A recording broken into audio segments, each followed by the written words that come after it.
Hey, everybody. Looks like the audio is working. And you know what? I look good too. I'm just gonna say it, throwing it out there. I'm just kidding. But yeah, I got some lights set up now, and we're cooking, guys. We're cooking. We're doing the whole thing. How you doing, Beargon Productions? Welcome into the chat. How you doing today? It is a Sunday, and you know what? We haven't streamed in like 2 weeks, so I'm excited to jump back in. It's gonna be fun. We're continuing our Shrek stream that we did from a couple weeks ago. Let's see. Do I actually have? I should have a reference photo up here of the thing as well. Is there music going on right now? Just want to make sure it's not too loud. Oh, it's way loud. That's why we check these things.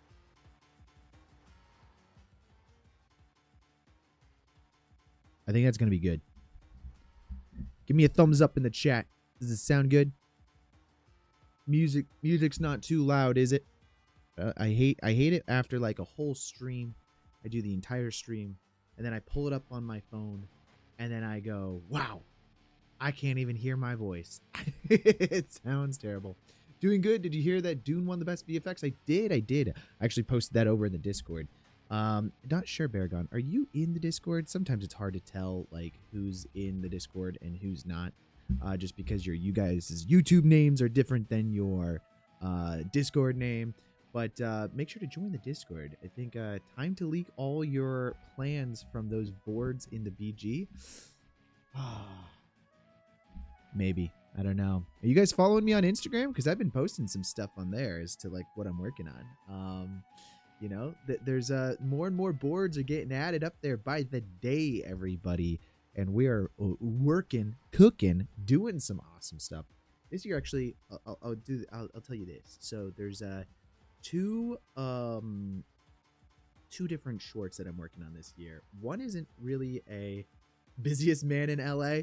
I don't know about that. There's some pretty crazy busy people there, okay? But yeah, I'm pretty busy. I always say, like, my friends are like, hey, you want to do something Sunday? I'm like, guys, my day is booked. I like from morning to evening got plans, you know. Pretty much every weekend I'm like, okay, I got a lot of stuff going on this weekend. But it's all good. It's all good. So the two projects that I'm working on this year, and I posted a little bit about one of them yesterday on my Instagram story, is an animated film that I've been working on. I'm working with an awesome artist, Kevin Callies, over on Instagram. You guys should go follow him. But he is the concept artist that I'm working with, as well as a storyboard artist. And we are creating an animated film, which is pretty crazy and, you know, pretty intense, actually. There's a lot to it. Like, it's just like creating the whole shot list. And then right now we're creating thumbnails. And we'll go through and actually start making like the actual storyboards, and then I'll make an animatic from that, and then we go into 3D, and then we try to create the layout version of the stuff. We've got some 3D characters that we're sculpting and modeling and animating and all of this jazz. It is a very, very intensive project, but I'm very excited about it. The music is fantastic in it, working with a phenomenal composer and editor, and like this is going to be a really awesome one. I'm excited to share more with you guys as we continue. I'm working on a production log over on the Patreon right now for an update, because I gave an update in January, but I haven't given one since. So we'll do another production log here soon. I've been like recording like different things that we've been doing, but that's one of them. And then this right here, guys, is the other one, which is a psychological mystery that I'm going to be shooting hopefully this summer. I'm just going to do some casting and stuff like that. I think I recall you showing character designs on Discord. Looked awesome. Yeah, thank you. Yeah, I've shown a little bit here and there, little bit of a sneak peek, boom, bop, boom, you know, type of thing, but nothing too much yet. But as we get more and more into it, then I'll for sure show you guys some of the boards that I've got back there, as well as some of the other plans that we got going on. It's just, it's really fun. I'm really excited. Last night I just had a meeting with my my buddy, and we went over a lot of the stuff, and really, like, I feel like the juices were flowing, and we were just creating some stuff. Am I directing it? Yes. Both those projects I'll be directing, and yeah.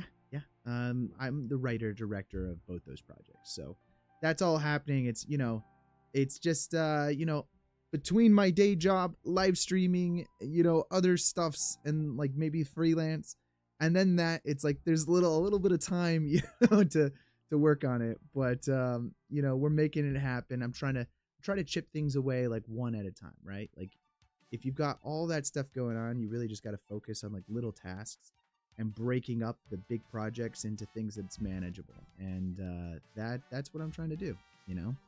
Keep it going. Can't wait to see it. Yeah, me too. I'm excited. I've been working on the animated one because it's a proof of concept for an actual feature film. I've been working on that for about 2 years now. And then the other short film that I'm doing, I've been working on for about 6 months now. So it's a lot of like prep goes into just making sure the scripts are good before you move on to anything else. And that's where a lot of my time has been, as well as just meetings with people. And like we were going to like animation mixers and stuff like that to meet with more concept artists and character designers and stuff like that, just to get people on board. Because like, working on proof of concepts, you don't have a budget, you don't have money. And so a lot of it is just, trying to get a team together, the Avengers of animation, to make a project. And it's kind of it's a fun thing. So it's a lot of pitching to people, getting people interested, and going from there. Thought of names yet for the film? Yeah, we do have names. I don't exactly want to make those public yet, just because I don't have like everything together on it. The Animavengers. Oh, thought of names of the team. Yeah, the Animavengers. The Animation Vengers. Animavengers. It's the Animavengers. We are the Animavengers. Animavengers, assemble. That's my that'll be my line, I think. I just came up with that on the spot, guys. All right, well, for today, let's go ahead and jump into our stream. We've got a fun one. We're going back to Shrek, guys. We're doing this, and I just need to, let's pull it up. Where's our reference image? Do we have a reference image? I don't know, but we're going to look for it. If we've got it somewhere, then it's going to be there. Actually, no, if I actually ever saved a Shrek reference image. But the Animavengers, hell yeah, baby. Let's go.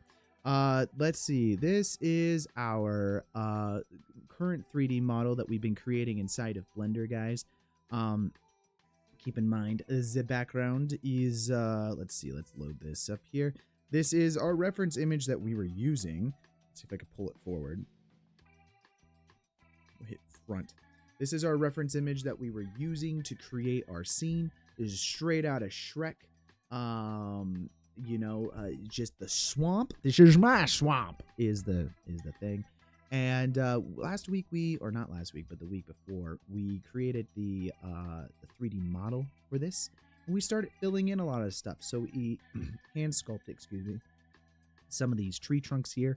We might have to do this big one that's back here still. I haven't done that yet, but it's very possible we can also just use a generic tree to kind of like fit it in the background. But then, of course, also, we're going to have to get all these shrubs in here today, reeds in the water. I say we start doing some lighting. We start getting it to feel like a real animated project. And then we go to start doing some texturing, guys. I feel like lighting and shading are like one in one. I don't know how you do one without the other, because you can't know what it looks like unless you got good lighting, and you can't light it unless you know what it looks like, right? Like it's like the chicken or the egg. I don't know. But all of that is being done inside of Blender. So this is our project files here. You guys can go ahead and grab these project files if you want to mess around with them yourself over on the Patreon. Link to that is in the description. You guys get these project files as well as every other live stream project files that we work on. So if you guys want that, go ahead and grab them. And you can get a special shout out, which I should say, before we get started today, I want to give a special shout out to these wonderful Patreon subscribers right here for help supporting the channel and giving their love and support to us, as well as getting all the project files and seeing some of the production logs from the other projects that I'm working on. So without a further ado, though, we've got a busy day. We've got a busy day, guys. We've got a busy day. Getting into particle hell. You're having PTSD from playing around with hair physics. Oh, jeez. Yeah, dude. That's rough. Hair grooming is like one of those things that I kind of know how to do, but I never got like super good at. Like I can do it. I can make braids and things like that, but It's always a nightmare, and I never enjoy doing it. Not ever. Not ever, guys. Not ever. Okay, so that's our background image. Let's see. Let's start adding some stuff in here. So this is our world that we've created so far. Really, it's just from the camera's perspective of what we're seeing. We're not doing stuff behind the camera or to the sides here. We're mostly just focusing on the swamp itself. We do have some boards here that we created already. I'm thinking that we probably want to just delete this guy. If we just hide him, for instance. Let's see. Well, okay, it kind of depends. This is more of like that muddy, like background kind of effect that's going on. Let's see if I can find this image, because I really want to just load that image over here on this screen as I'm working. So let's see. We've got, it's under downloads. It is called Shrek Swamp. I knew it, guys. Let's go find it under our downloads. Find me my PNG. There it is. Just load that guy in there. And I'm going to minimize that screen. That way, now we can see what we're doing as we're doing it. We don't actually need a second monitor over here yet. But as you can see, this is more of like the bottom edge of this tree. It's, I suppose, to have more of like a, I guess, a muddy vibe to it. Right now, it's very boxy and does not come off as muddy. So let's go ahead and fix some of that up here, guys. I'm going to probably add another edge loop in, and then let's just grab this thing. I'll tell you guys a little bit about what I was doing this last week. Dude, I was so busy. I was over in Nevada working on a new movie. Visual effects supervisor on it, and was a great time, guys, except for the fact that it was freaking cold, man. Like, holy camole. It was snowing. It was 20 degrees Fahrenheit, which, what would that be in Celsius? I don't know. You guys do the math. It was below freezing and very cold, because Fahrenheit is 32 degrees for freezing, and that was interesting. I'm not used to that, okay? I don't know if you guys know really where I'm from or anything like that, but I'm a California boy, which means that I like it to be nice and hot and warm and not cold. And that was rough. That was really rough. I was wearing I was wearing like long johns, and then I was wearing jeans. And then I was wearing a pair of pants, like hiking pants over that were waterproof. That was the pants. And then I was wearing a t-shirt, a long sleeve shirt, a sweatshirt, my Bad Omen sweatshirt, by the way, guys. And then a puffy jacket that was like made for snow. Connorito. Yeah, I was a burrito, guys. I was a burrito. And and then I was wearing a scarf over my face, with the hood over my thing. I looked like I was from the movie, The Thing, with Kurt Russell. And I was wearing sunglasses, so that way the wind wouldn't hit my face. And the scarf was over my nose and mouth. I was wearing a single pair of dry fit socks, and then another like heavy wool socks over that. Then hiking boots. I was bundled up. I was not getting... and dude, that wind, that would be like, they were like 50, 60 mile per hour wind blasts of like gusts of wind. Like, holy crap. It was cold. It was really cold. And I Connor was the alien leaving Area 51. Hey, now, you know what? I don't know about that. I don't want you to spread misinformation like that, because the government coming around here, that's not cool. No, but yeah, no, dude, it was very cold. It's just not my vibe, you know. I'm not, you know, hey, if you guys live in a cold place like that and you like it, then go for it, you know. For me anyways, me and myself, I would say that is not my type of environment that I like to be in. But it was fun. It was a good time, and I can't wait to share some more of that stuff that we worked on that set. Can't really tell you much about it yet, but it's going to be a really fun visual effects shot. And we already have a good storyboard animatic for that sequence that we created. And then I want to share you guys some of the work that's going into it as we get closer to it. But it's certainly a fun one. You guys will enjoy it once we get to it. It's a special type of shot. But yeah, it requires like all sorts of stuff, like photo scans of people as well as the environment, and pictures and references and sizes and all sorts of jazz, the kind of stuff that you would expect, honestly. But yeah, man. Bro was cosplaying Brendan from the Whale. What is that? Brendan Fraser. I was cosplaying Brendan Fraser. Are you talking about from the Whale? When does he like dress up like and all that stuff? I'll remember that. I'm just trying to stay warm, man. Like you guys can judge all you want, but like in the end of the day, I was warm, and that's all that mattered. In the end of the day. Also, as Brit, hearing that Nevada is cold is weird to me. As a Brit, hey now. Well, I mean it is cold, but is it because you're thinking of it like as it's just like what you see on TV, where it's just like a hot desert all the time? Or are you saying just because in Britain you guys get like a lot of cold weather? Hey, here's the thing. I'll let you guys have it. You guys want the cold weather? You want to win on the cold weather thing? Go for it. I'm not the kind of guy that's like, hey, I got to win on this where we actually have the coldest weather. I don't care. I don't want it. I don't want it, guys. Someone else take the cold weather. I'm just going to make little stubs up here for this guy right here.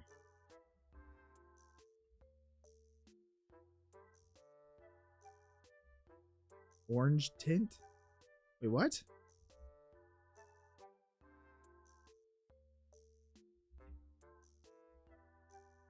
I don't know what you mean by orange tint. What are we saying here? Where I'm living, it's touching 104 degrees Fahrenheit. Wow. That is quite warm. Very warm, actually. Are you okay? I always said though, like, okay, 104 degrees Fahrenheit, but hopefully at least it's not humid. We get about like here in like California, you certain parts of like the valley and stuff like that, it can get up to like 115 in the summer, which is quite hot. But I would rather that than sitting inside of cold weather like I did last week. It's just not my thing. I'm not a cold kind of guy. I'd rather be hot. Like even when it's like 90 degrees Fahrenheit outside, I'm wearing a sweatshirt, guys. Like that's me. That's my vibe,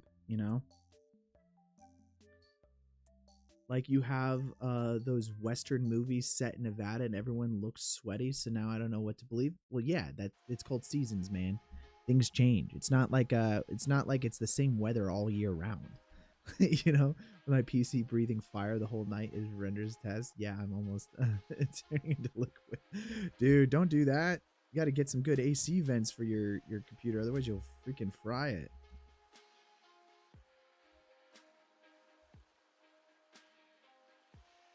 Okay, that's looking good there. So we've got like these nice wooden panels on the front of our little swamp hut going on here. I would say we probably want to get some of these ropes that are tying like like little knots and stuff like that. I think maybe the best way to do that is just using some kind of Bezier curve. We'll just go ahead and scale that in here. Yeah, guys, I'm just not a cold person. I would rather be hot any day of the week, Although I guess it kind of depends, because you don't ever want to go to sleep when it's hot. That's the time where I would say, yeah, not a fan of the heat. I don't know. Am I just like too picky at this point on this stuff? Like I feel like maybe I should not be so picky, but like I just want that ideal temperature. Where like in New Zealand or Australia. Well, maybe not Australia, but I know in like New Zealand, their weather's so temperate there that it's like 60 degrees Fahrenheit round the year. Like they don't have crazy ups and downs or anything like that.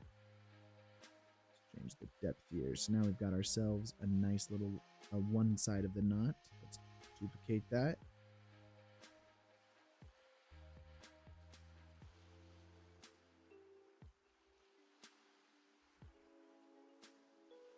I'll just rotate that inwards.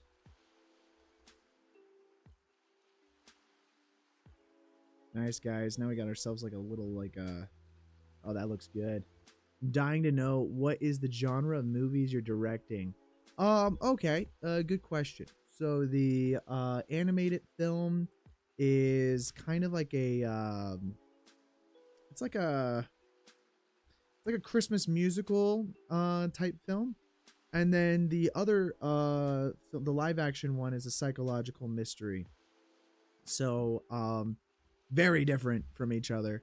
The film I directed last year, which you guys may or may not have seen a little bit of me posting about in the past, that film was a monster horror film.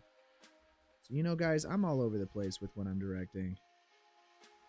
Can't stick me in a box, that's what I say. Directed before? Where is it? Good question. Currently, the only place that it's actually posted publicly is on the Patreon. Any Patreon members get to see that. It's not on my YouTube yet. I'll probably be posting it on my YouTube later this year. But currently, it's over on the Patreon if you guys want to go watch it.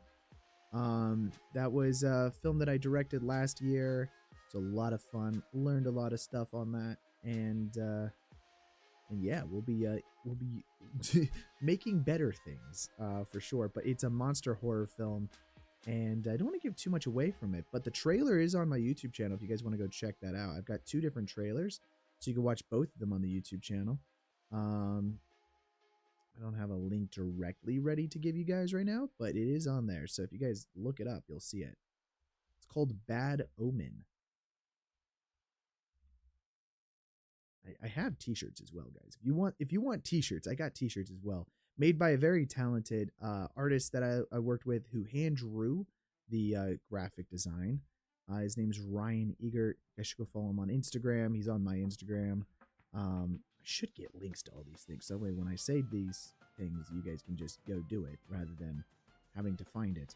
But yeah, no, I usually wear that hoodie when I'm live streaming, but I'm not today because I was wearing it when I was on set because it was so freaking cold. I had to wear like 20 layers. Let's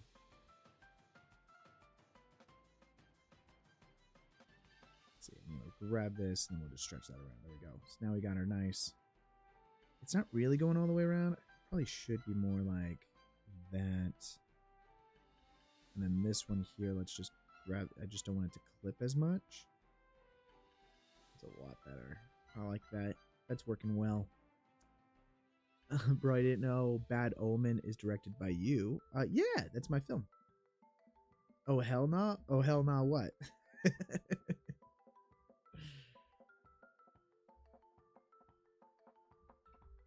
Yeah, Bad Omen was a film. It took, dude. Okay, so I've talked a little bit about this before, but I'll chat about it again.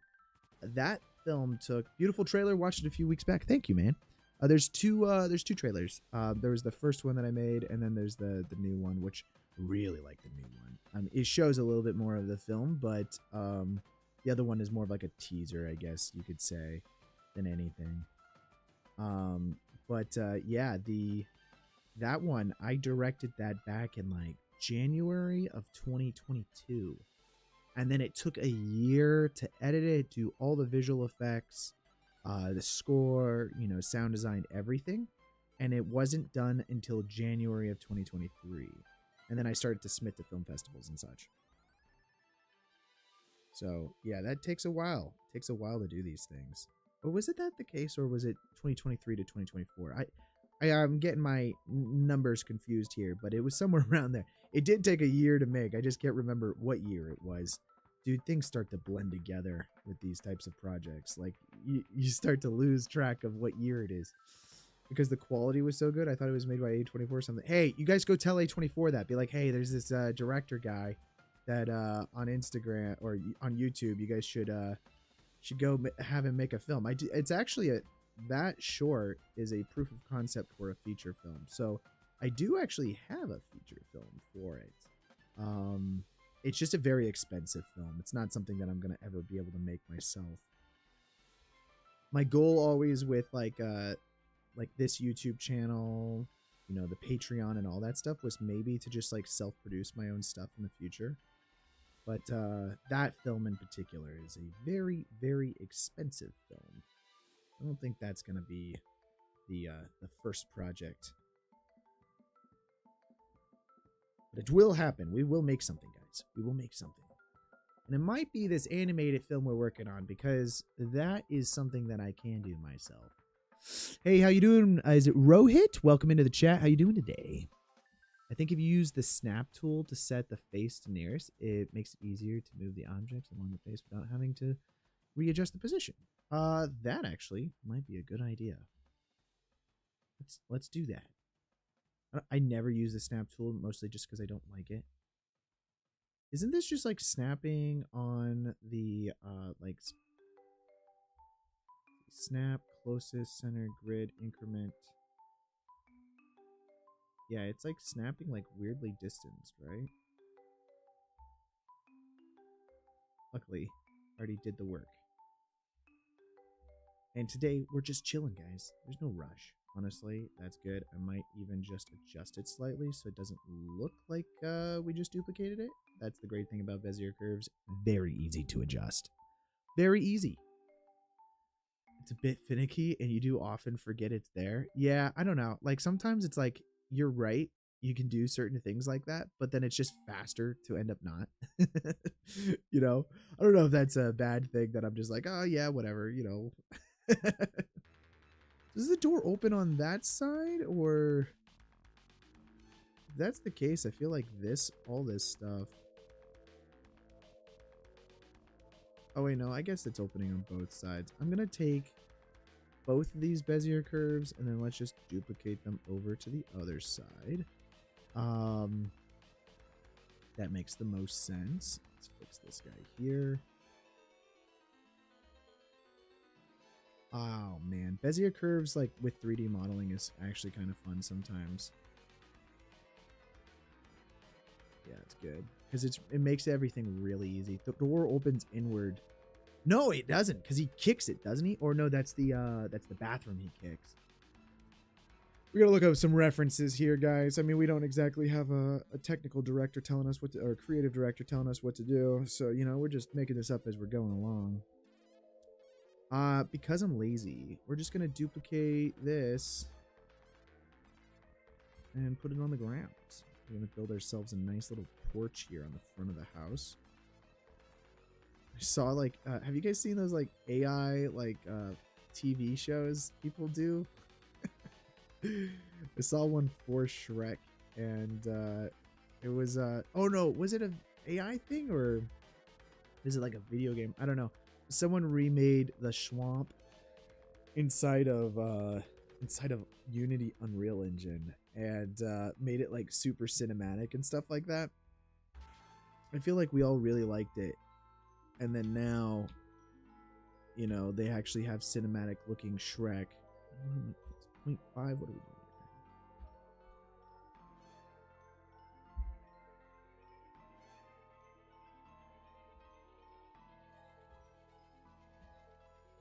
Okay, let's Control Z that. Sorry, we're just grabbing this. Let's duplicate this.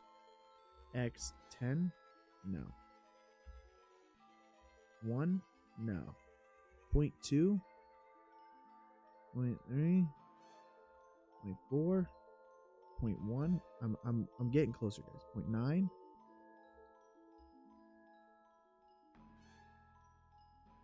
Duplicate X 0.08. 7. You know, honestly, 0.07 is the move.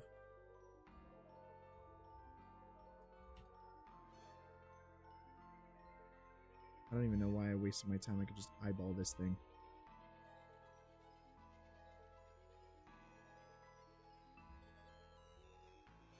Yeah, the outhouse is the one where it opens outwards. Guys, I don't know. I saw Shrek, though. They released it in theaters again. What was it, for the 20-year anniversary? Like a few years back. It was fun to watch in theaters, but then it also kind of like makes you realize like, oh man, I did really enjoy this movie as like a kid, but it really wasn't that great. It was great and charming in its like own way, but I think it's like one of those things. I guess this is what I mean by that.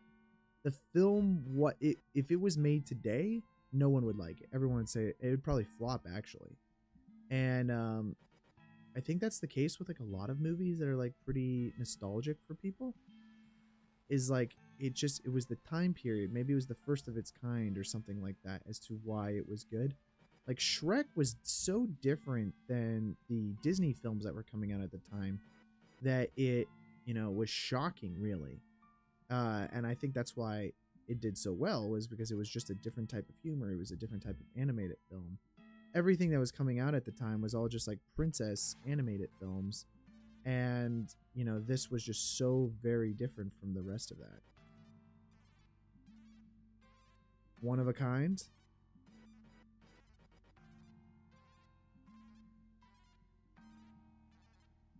What was one of a kind, and then now all of a sudden there's a bunch of other. You know what's weird is like how many animation studios there are now. Like I think that is something that is very interesting, and you know, like just a showcase of like how technology has completely changed the landscape of the industry.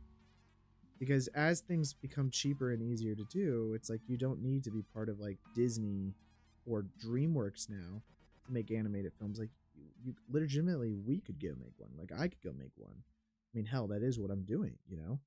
And that's what's really interesting about like Blender and like softwares like that, where now all of a sudden it's like anybody can go tell a story as long as they've got a good story to tell. And that's kind of exciting almost. All right, there you guys go. Shrek is one of a kind, definitely. No other Shreks exist. I mean, they don't. So you're not wrong.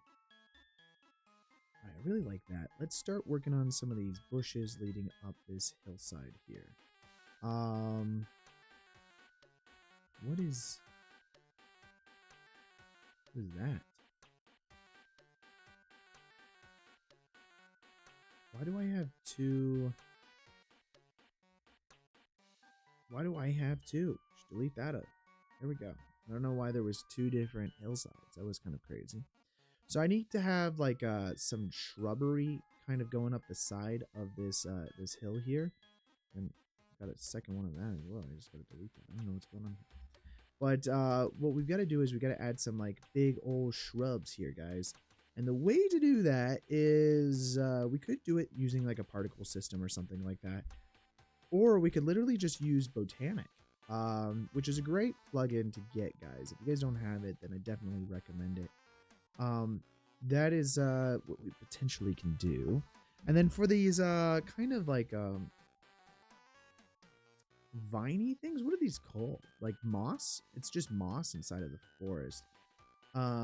We can probably use like a cloth sim or something like that as well to accomplish that. See if we could get some reeds. Do we have reeds? Reeds are like one of those things where maybe we have it inside of plants.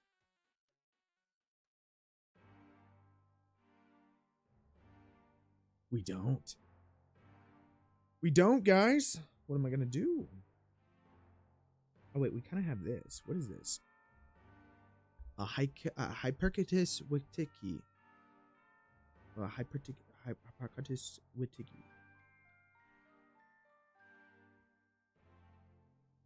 We have this Draphinus Drafrudius. Dracanius Trifasiat. The Dracanius Trifasiat, and then you've got a ficus. As this is shrubs? Would it be under shrubs?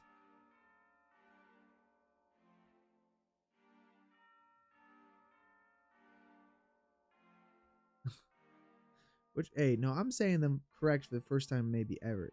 Is you can't tell me I'm butchering my description or succulents.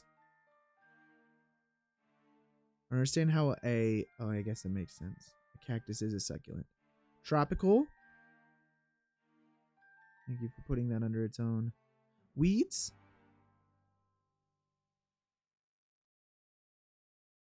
Vines. Got ourselves some ivy. Miscellaneous. Ooh, grass. Well, would it be grass? It'd be a type of. Oh, yes. Yes, we are close. This is literally what I'm looking for almost, right? Like something like that. What is this? I'm telling you, it's the Heltarchian sempervirens. The hell. Heltorkin sempervirens. That's what I'm saying. Let's just go ahead and spawn some Heltorkin sempervirens in here, guys. We'll just lower that, and then we've got these guys. I mean, I don't know. Is that what we're going for here? Not really. It's not really what we're going. Let's see. We want something more like this. Every botanist is screaming and crying right now. How can you not pronounce the Heltarchian sempervirens? Dude, I am pronouncing it. And honestly, like, you guys are just learning that this is the correct way of pronouncing these things right now. Like, that's those are helicoper serpents, for real. Helicopterian Ferrarians. Let's see. Okay, so we've got ourselves our botanic down here, which is the Cortidaria seldona stuff. I feel like this is too big. Scale these down. Definitely still too big. Also not the correct plant. Definitely not the correct plant. So we'll keep looking. We do have like this Cortonius Salona right here that we could use as like a, like, this stuff is not for this, obviously, but for over here, maybe, you know, some Caltodonius Savronis on the hillside over here. I think you can really get away with some of that. Just probably duplicate that and rotate it, and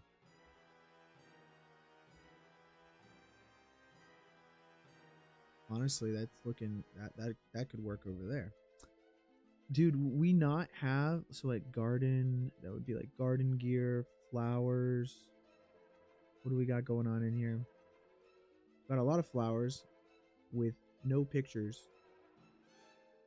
So many flowers. You know, to be completely honest, I don't think the botanists are watching me, guys. So I don't think we have to be concerned too much about it. I mean, they might be watching. I could be wrong. Let's see, shrubs, succulents. Really, guys, I'm trying here. I don't know that we've got.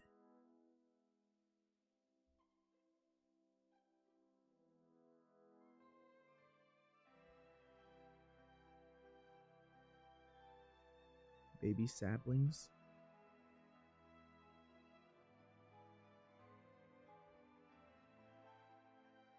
Plants? I do know that we would probably have something like this, right? This is, yeah, look, that is so big too.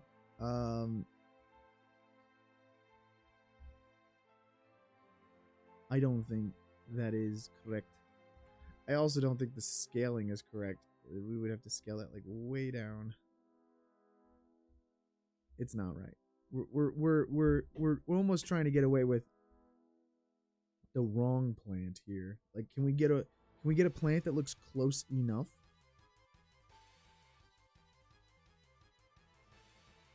Where are those corn dog plants? Those would be perfect. Yeah, that's what I'm saying. Or are you talking about this would be perfect? It's like I am looking for the corn dog plants. Trying to get them.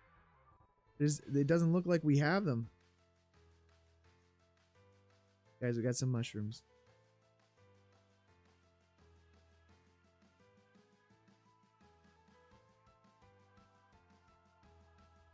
It's like it's almost grass. Maybe? Frosted. Oh. Wait a second.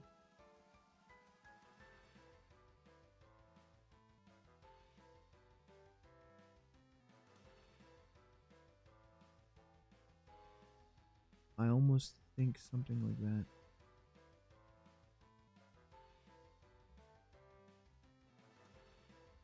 Okay, I'm not gonna lie, that's probably pretty close. That's probably pretty close. We'll just we'll scale that up. This is probably the closest thing we've hit so far. So I'm going to duplicate this.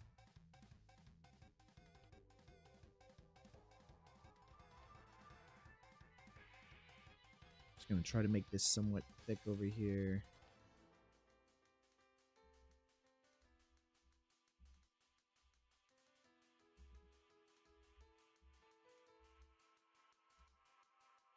Just trying to add in some.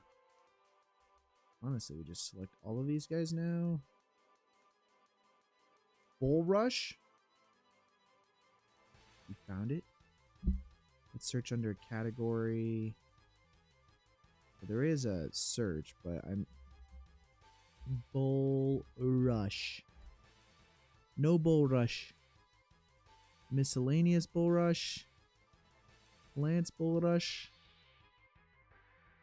Pots. Rocks. Saplings. Shrubs. Succulents.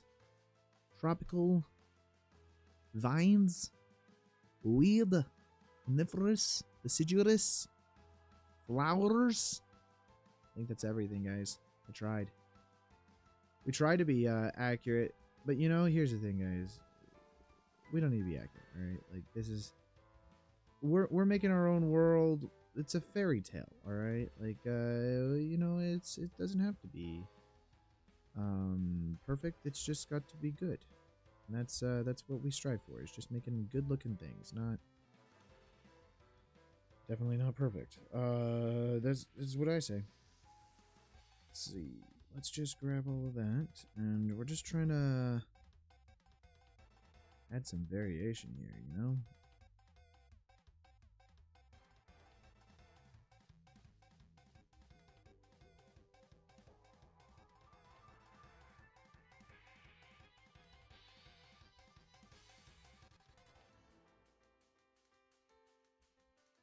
Probably get a pretty nice little dip there.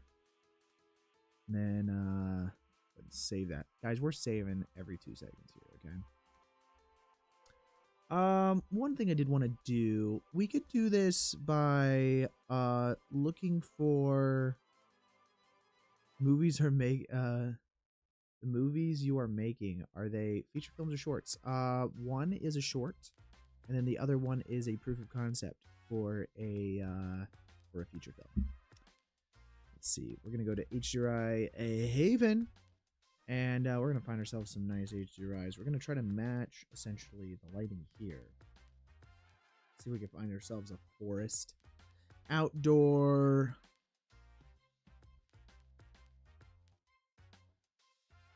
We got a forest. What we got going on here? Swamp. You got a swamp? No swamp. Forest. I like this guy. This forest slope. This is a bit swampy. I like that one the best. We can always add in some of our own lighting. We're just trying to get like the general color vibes going on. So let's do this one. Download this as a 4K image. Let's go back to streams over here. And then, wait, what is going on? 3D out, comp, what is this? Assets. What are we? This is, what is our project file? 0302. Okay, gotcha. I was just making sure. Assets, and then I'm gonna save this into HDRI. Let's go and save that there. Third HDRI was the best. The third Shrek sucked. Wait, what? Third HDRI was the best. The third Shrek sucked. What is the comparison there? Just search for forest. Yeah, this is third. Okay, good. Just making sure I got the best one according to you. Let's open up our world settings now, and we're gonna change from color to an environmental texture. And then let's just pop in our asset HDRI. Load that guy in. Should also check. Let's make this a little bit like that. And then, yeah, let's we're just looking at color right now. I'm going to open up our, we'll just load this as an image. And then let's change this to a shader editor. We are using cycles currently, by the way. And we'll swap this to a world options. And then I'm just going to say, let's change the saturation. And hue.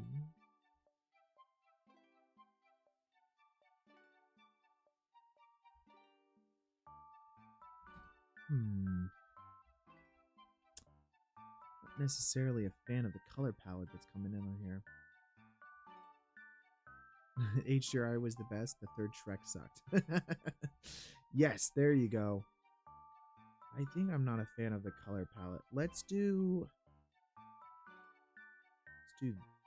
this one. And swap that out. We're going to add some of our own lighting in. I just want to get it like mostly there, honestly. So again, find our color. That's all good.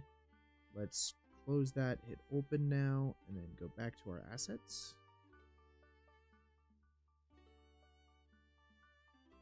There we go. That's looking pretty sweet. And then, yeah, the shadows are kind of coming this way. So we're already hitting the right shadow direction. Now, here's the thing. We actually have a lot of shadows going on. Or a lot of light hitting us. But that's because there's nothing over here. So there's a couple things we could do. We could actually put in some trees and stuff like that. Probably the easiest way of going about that. So let's go ahead and delete this and open up some coniferous trees. Like this. Hit spawn. And then voila. We're going to get some nice shadows that are coming from off screen over here. That's going to cast some light for us. Probably do something like scale that down. And we're just going to start to pack out this area, alright?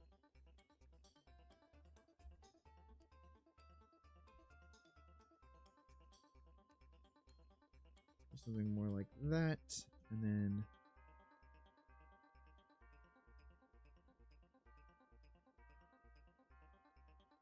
say I'm not as much of a fan of like how deep these shadows are going. So let's go back over to our shader editor. I like the color, but I don't like how like horizontal these lights are, or the sun is. So let's go ahead and we're gonna turn on. There we go. And that's where the sun is. What I need to do right now is move this HDRI to be a little bit more vertical going up, right? So we can rotate that right now using this mapping control. And when we do that, it's going to rotate the entire world. And it's also going to rotate our shadows for us and get us more of what we're going for. Honestly, I was just eyeballing it, but that looks pretty good right there. So now we can go ahead and just grab everything. Drop those back in.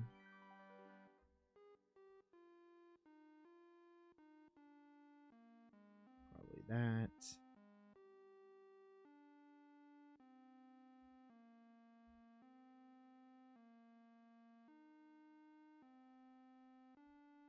You see what we're doing right now is we're really just kind of like playing with the amount of shadows that we want to have in our environment.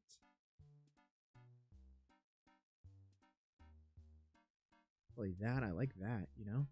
Let's just duplicate these. Not really trying to get them to be visible, these specific trees. Mostly just trying to cast shadows on different parts of our environment to make it feel more like a forest is behind us and we're only getting some of the light coming through.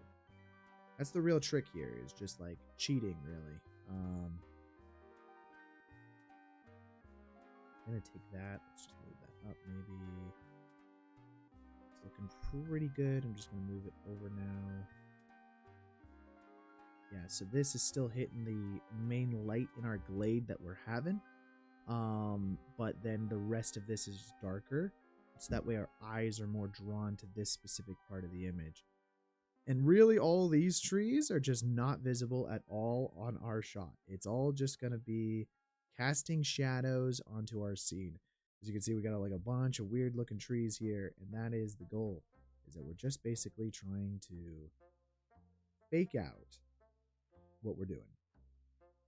Okay, I'm going to start to organize some of my collections over here. So let's create a new collection and call this Lighting Trees.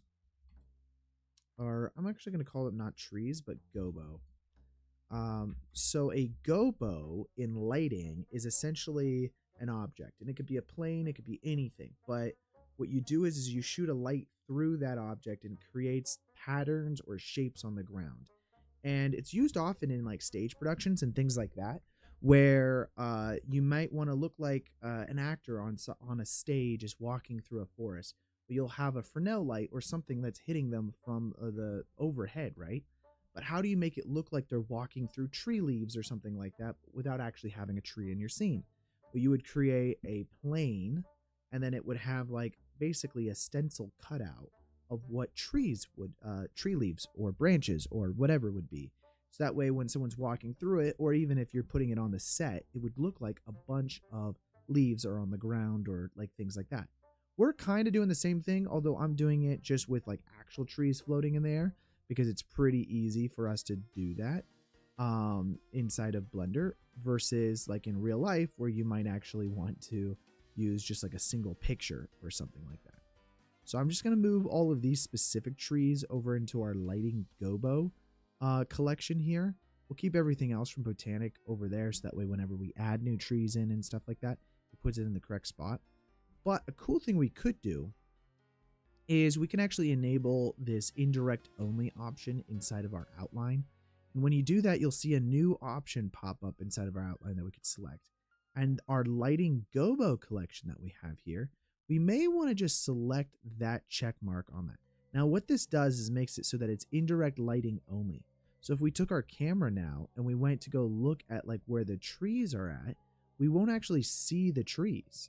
And this is very easy to do if, for instance, we go over into our film settings here and then hit transparent. So now if we go ahead and rotate, you won't see anything. And theoretically, there should be a bunch of trees here, but we don't see trees at all because they're not going to be visible to the actual render. They're basically only casting all of these shadows on the ground. And that's what we're trying to do, is we're trying to make it look like there's a dense forest over here without actually 3D modeling a whole dense forest, because we're never actually going to see it. In animation, a lot of times, the way in which you are viewing stuff is only from the camera's perspective, and maybe that shot is only going to be of this swamp house. So we're actually not going to be seeing, you know, like this whole area behind the swamp. So there's no reason to 3D model that. There's no reason to 3D model any of this stuff, but we do still want to have that lighting from all these trees hit the ground here, make it feel like a very dense forest behind it.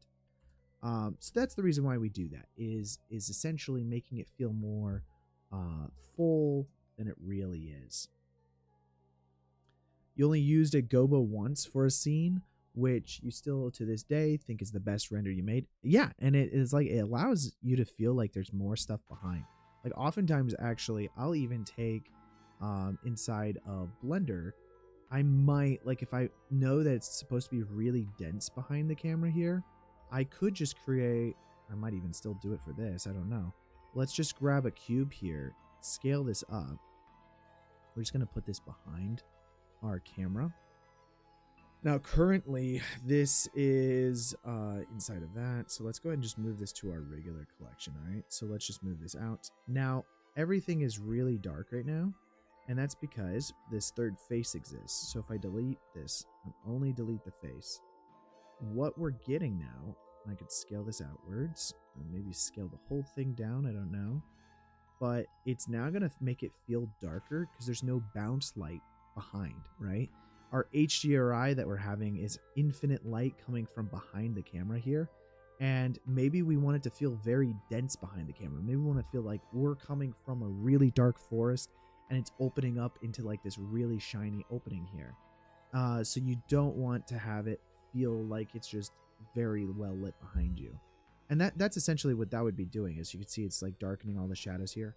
I kind of like in a weird way feel like the best way to say what it feels like it's doing is that it's creating a bit of a vignette, but like in actual 3D. Like it's a 3D vignette. Where oftentimes in like color grading, you might take the edges and then make it a little bit darker on the edges. That's called a vignette in color grading.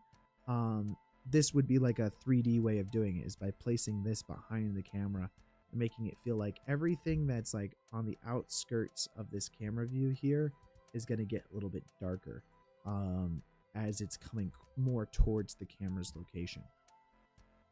But for us anyways, we already kind of did that with our trees. We're already building up like a bit of a, huge forest here. We could add some more in if we wanted to. But I think we're pretty close to this. I like a little bit of light hitting this sign here. That's what I'm really trying to adjust there. But that's all of our lighting gobo, and you can easily turn on and off this collection if you want to. You've seen this technique used before with Blender Guru's updated donut tutorial. You've never used it, but needs an excuse to. Yeah, I mean, I actually do it quite often. A lot of the CG renders I've done in the past on these live streams, I usually add a big cube to the back side of it, because otherwise you get like this infinite light effect where it just feels like there's so much light hitting from behind the camera. It doesn't make any sense. This helps fix that problem. Okay, we do have this grass here. Let's select all of our grass Cortadilla Salona, okay? As well as our grass Carl Forester. Now I'm gonna grab all of that. Let's just throw all of that under our grass section up here. I don't know how that got confused with everything else. But as you can see, it wasn't rendering that stuff. Now it is. So let's go ahead and add that back in. I'm going to turn off that for right now. So we're only looking at our 3D render of what we've got going on. And then inside of our picture here, we don't really see too much inside of there, but we do see something. Right now it's completely black on the inside of our hut. So let's go ahead and fix some of that. I might just add a single point light or something like that.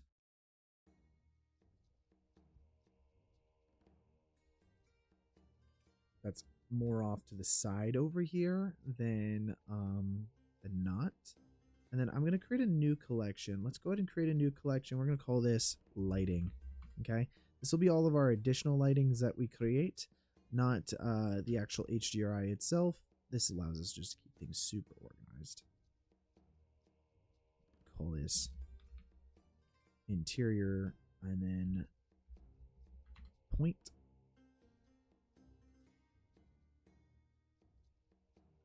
I don't want it to feel like he's at home, like just like ready to cook you a nice dinner of eyeballs, guys. It's like this is not a friendly place, okay? So he's probably got more of like an orangey fire going on the inside there, and then we'll just bring down the wattage a little bit of that. You know, it's a fireplace off into the corner of his hut. You know, probably something a little lower too. I like that. We can always adjust that later. This allows us to easily be able to adjust all those things. For our lighting gobo here though, I'm going to this display viewport setting and see if we could just turn that off. Oh no, you can't really easily do that. I might...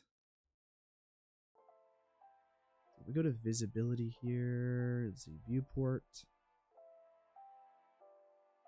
Just swap that to like bounding box. That might make it the easiest.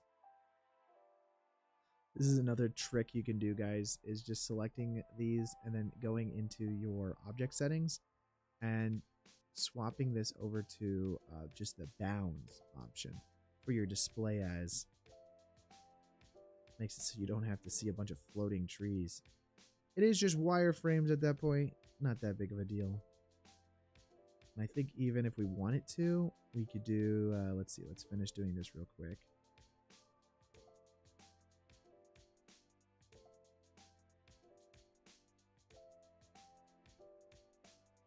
more here. I guess a few more is what I should have said, not a couple. Great. Now we've got all of these extra bounds up here. You could probably go in and then turn off extras. No, it's not extras. It's...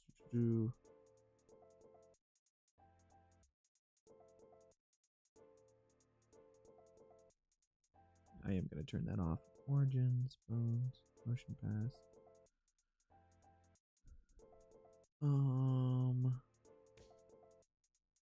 Thought maybe there would be a way to do that. Thought maybe it was extras, but I guess not. It's fine. I don't mind having all of those up there. Okay, now we got to get the swamp that's also behind everything here. There's a lot of like these bigger trees. Let's see if we can find anything like that. Bigger like swamp trees. Oh, coniferous, deciduous. Not gonna lie, guys. I'm not a botanist. I know you guys all thought that I was like a crazy botanist that knew all of this stuff, but I hate to break it to ya, but that's just not true.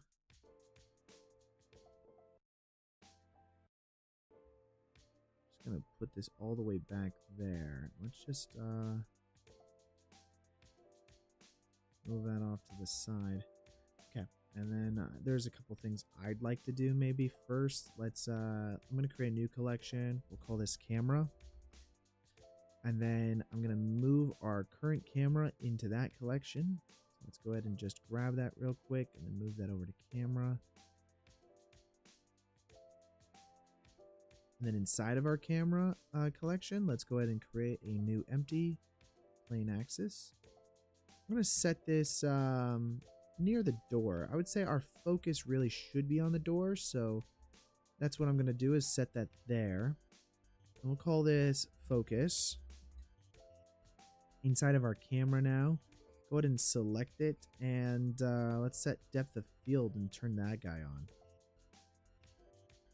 And then we can select our focus object as focus.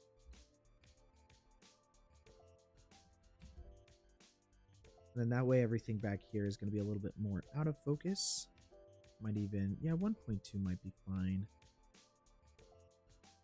The one of the issues is that we actually don't have a scale properly set up here, so whatever we do is not going to be like very accurate. I'm going to create a new collection now. Call this ref, and we're going to enable this selection, a selectable option.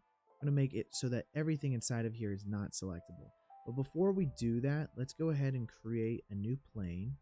And I'm going to delete everything except for this one vertice, okay? And I'll say even selection of cursor, so that one vertice is there. Now, we need to make this the height of like an adult man or something like that. Or actually, let's do this. In Shrek's cabin, how tall is his front door? Shrek's swamp. There's got to be like a number here, right? How tall is Shrek's swamp door?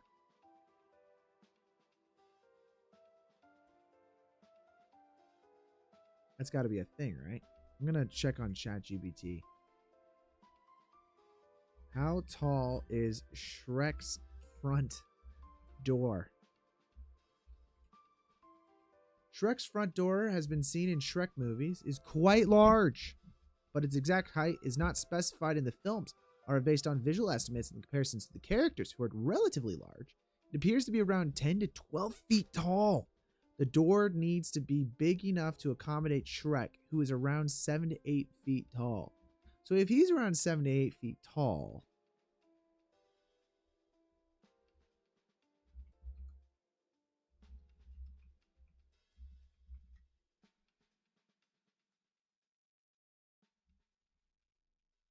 so he's about 7 to 8 feet tall. 8 feet tall. So if he's 8 feet tall, that means that this guy is about 8 feet tall, right? So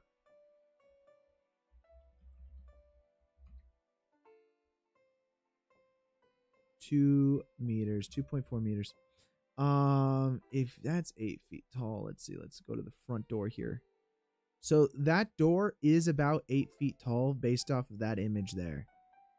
What are you doing in my swamp? Right? Like that's about 8 feet tall. So what we're going to do is we're going to extrude this on the z-axis exactly 8 feet. That's 8 feet.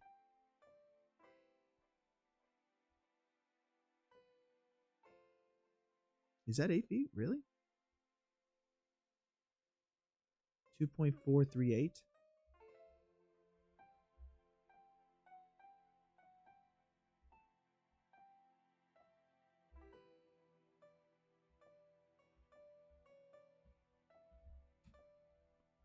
And then I guess a little bit more for headroom. So this right here is going to be 8 feet. I'm just going to label that as 8 feet. That's supposed to be 8 feet, which means that that doorway is way too small. You see that? Like this is way too small. That's like 2 feet, right? Shrek is not 2 feet tall. He is 8 feet tall. So what we need to do now is we're actually going to make that completely unselectable. And then I'm going to set the cursor to about right here. And then let's select our 3D cursor now. We're going to select everything. We're going to scale to this 3D cursor. So that way everything stays about the same size. And then we'll just go ahead and scale this guy up. We're going to scale it to about 8 feet right there. Maybe a little bit bigger again. You know, like we can get away with that. But now our whole thing would have scaled up. Lighting will stay exactly the same. But now our reference is correct. So when we select, selectable here. We select this guy. Oh, that's right. We can't select it. This guy right here is about 8 feet tall. And so is our door, which is about the height of Shrek. I'm going to make sure that it's not visible. We can make it visible here, but let's not make it rendered. That way we don't have to worry about that later. But that's our reference of our size.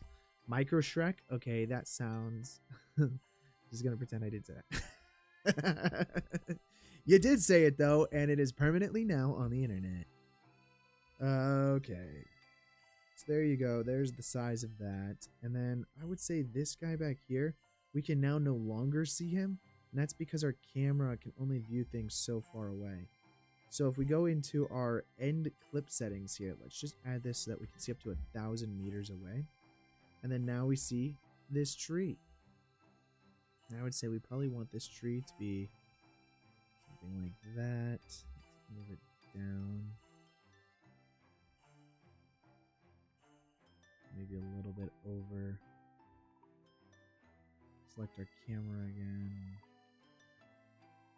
The scale is down on medium point. Doesn't need to be so big. And then we're currently on a 50mm lens, which is okay. Let's turn our depth of field now to like a smaller value.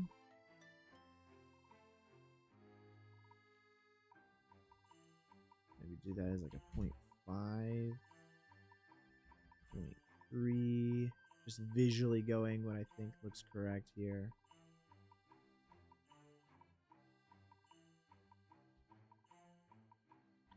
And then honestly, now we just take this and we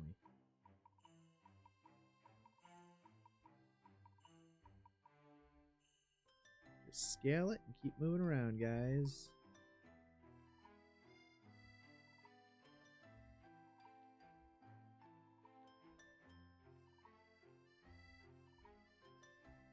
Just trying to create like a nice background that feels kind of swampy and continuous.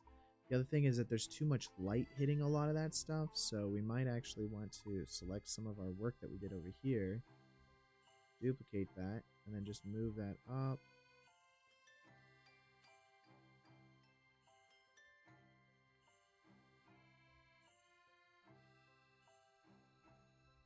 Looks good.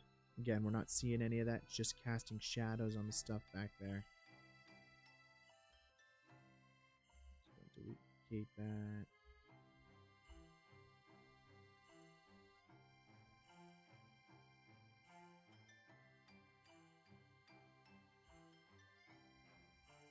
And then at this point, I might actually grab a regular plane, scale that guy up.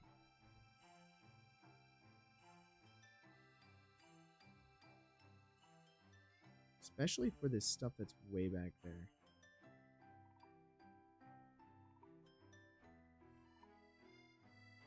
It's more like probably that. Just trying to put it in front. Oh, that's interesting. Kind of want this to be further. Whoops. Further back. And then this one right here. Let's go ahead and select this plane. This plane's going to go under our lighting gobo. That way it gets a lot darker the further away it gets. But really, we're just going to put this plane right in the way of everything. So that way any of these trees that are back here are still going to be visible, but they're going to be a lot darker. Just because the lighting in the forest gets darker as it goes further and further away.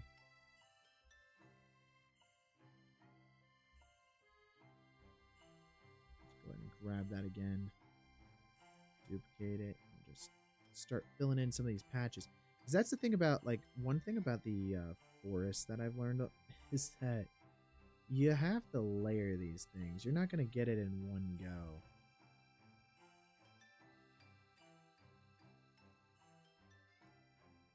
No, sir.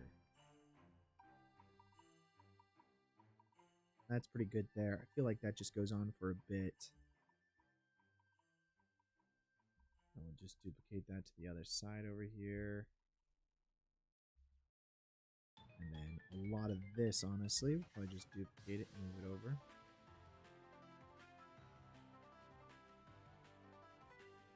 That's feeling pretty good now. You know, it's not drawing too much attention to itself. And then, of course, we're going to have more swamp that's going up there. Well, what would the world look like if it wasn't for cheat codes like that? Yeah, you know, way too, you would have to have so many more trees, honestly, because you wouldn't, you wouldn't be, like, also, like, you see how I'm only doing the ground here. Like, I'd have to have ground that's going all the way back. Like, it's, you know, you can get pretty crazy doing that. Okay, let's then grab a new object. So this is all of our regular trees. Let's create a new collection now, and we're gonna call this BG. Okay, and honestly, all these trees could probably get placed in BG, but for right now, I'm not gonna be too worried about it. I'm going to add in a new Bezier curve. We'll grab that, scale it up, move that back here. Now, to make this more visible, I'm going to add in some geometry to it, so some depth. Maybe that's a little too big. It's fine. By the way, when I scaled up the, that all looks good. Okay, good. Cool. So there we go. This is our, like, a vine or something like that. And I'm probably going to want to create some nice...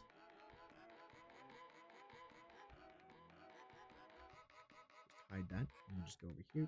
Just going to create some nice little swings or so. They're kind of happening through this forest here.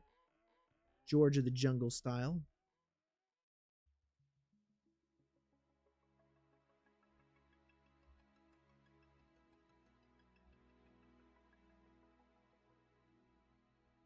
Looking delicious. Yes, sir. That looks pretty nice. I like that. And then let's go ahead and just duplicate that. And really, we're just going to start to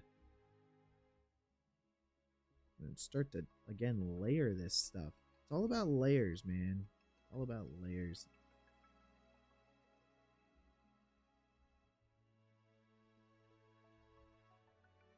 Honestly, I don't know. Let's see. It looks pretty good. I mean, I'm not matching it perfect here. But it's like, at this point, I'm not going to try to match it perfect. Let's go and duplicate that. I'm just going to grab this one over here and just see if we can line that up.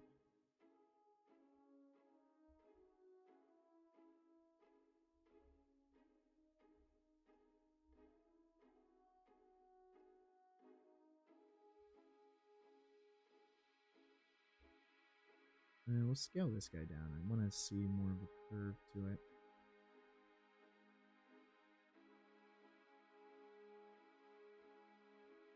And then this guy right here, let's see. Let's bring that down a little bit more. Cool. You eat it? Oh my gosh. You'd eat a forest? That's crazy, man. You know how disgusting that would be? Eating a forest? Let's do that. Let's just grab this over here. The resolution, though, on this one, might want to increase it since it's a little closer to camera. Respectfully, there is a line here. There is a line. Is this what is this? Like, it's not really. Oh, I see what's going on here. Okay, we'll make that a 4. Let's see. There we go. That's the resolution update that we needed. Increase a couple of these resolutions for these back ones.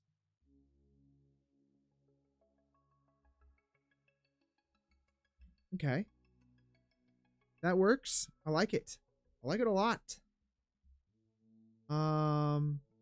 Really though, we need to get some of this going on.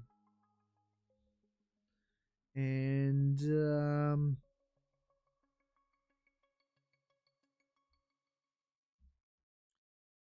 all right. I like that. Let's do another, add in another plane. Okay. Scale this guy up though. I'm gonna move you all the way back here. And this is like the way background of the forest here.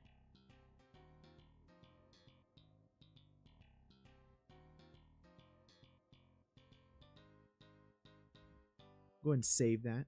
And then this plane now, it's going to be part of this BG, of course. And then this is going to be called background. Just call that background. And inside of our material, let's go ahead and add a new one. And this is kind of like a green, you know, a little darker maybe. It's like way off into the distance here. I'm going to draw too much attention to itself, but let's change the saturation a little bit. The hue a little bit. A little less red. Make it a little lighter maybe.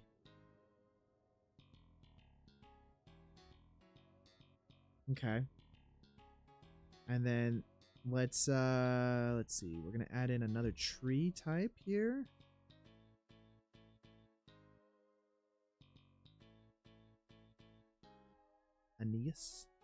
Aeneas Padigus.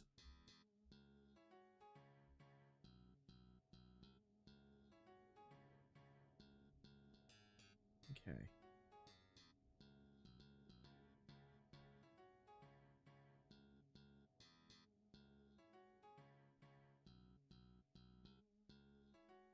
So that's good there. And that's just going to be a little bit of a spread. Try to layer that in a little bit.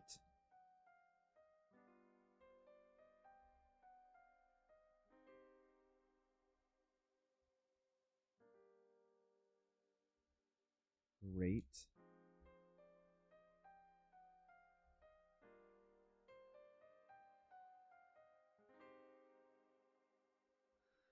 You watched The Electric State the other day. The film was okay, but the VFX were pretty good overall. I don't even know what movie you're talking about. What's it on?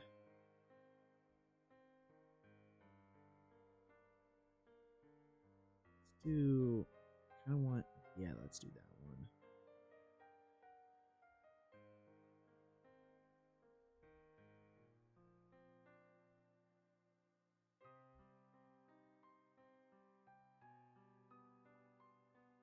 Like that, and then bring that further back. You guys see I'm layering this stuff in here? I think that really helps. Just put that upper corner if possible.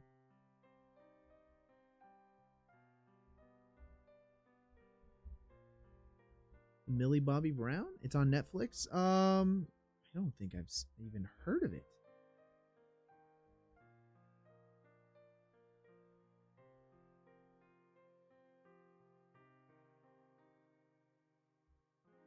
Just it goes to show you guys how like in tune I am with like the latest stuff coming out. By the way, when is the next Stranger Things coming out? I am so like lost on like when that's happening.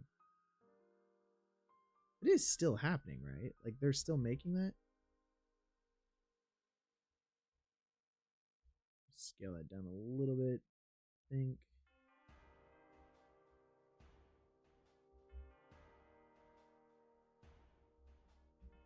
Let's save that. Layer that in. I just didn't like how light that one bit of that tree was. Nice. Duplicate that over here as well, and then I'm just going to rotate that around.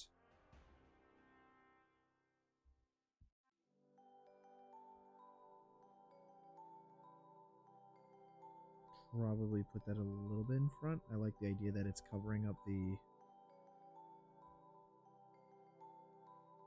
Let's do... let's see. We're going to adjust the brightness on this one.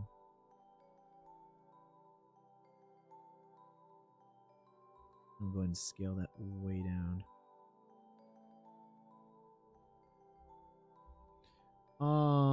This year, starring Chris Pratt, based on the same book of the Simon. Stranger Things season 5 is set to be released on Netflix in 2025, with the first 6 episodes expected to drop on October 10th, and the final 2 episodes on November 27th. It's bedtime, man. 3 a.m. Well, hey, I'll see you next week. Thanks for joining today.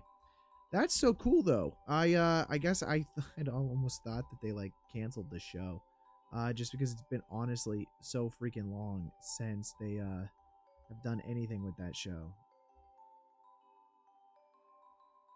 Okay, I'm gonna try to, since we like modeled our own tree here, I'm gonna try to make some of my own branches going on this thing. I'm gonna make the brightness level of this very dark. And then we're just going to start to duplicate this around a little bit.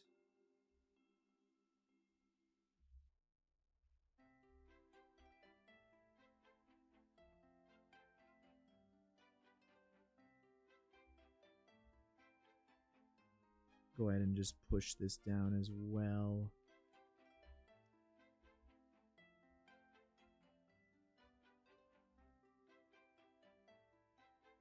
Yeah, and then I'm going to have to do some tree trunky vibes going on there, I think.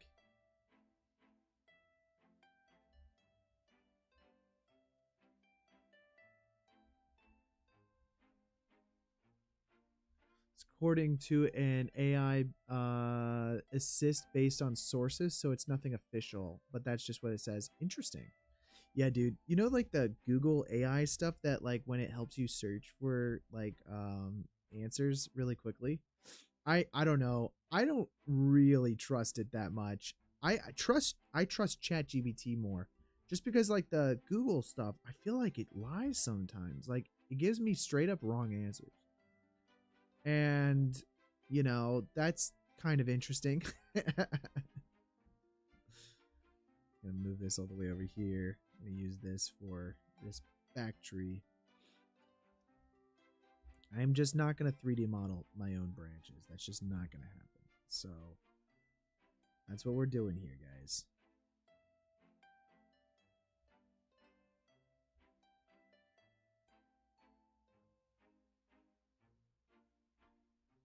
It's looking pretty good. Let's duplicate that and rotate it over.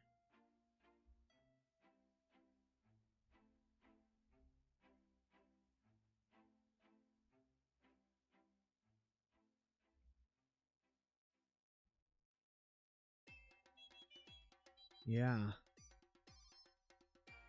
maybe even like this one. Let's just have it completely branch out. What we're working on is this thing up here, guys. Let's see, let's zoom in on it. You can barely see it.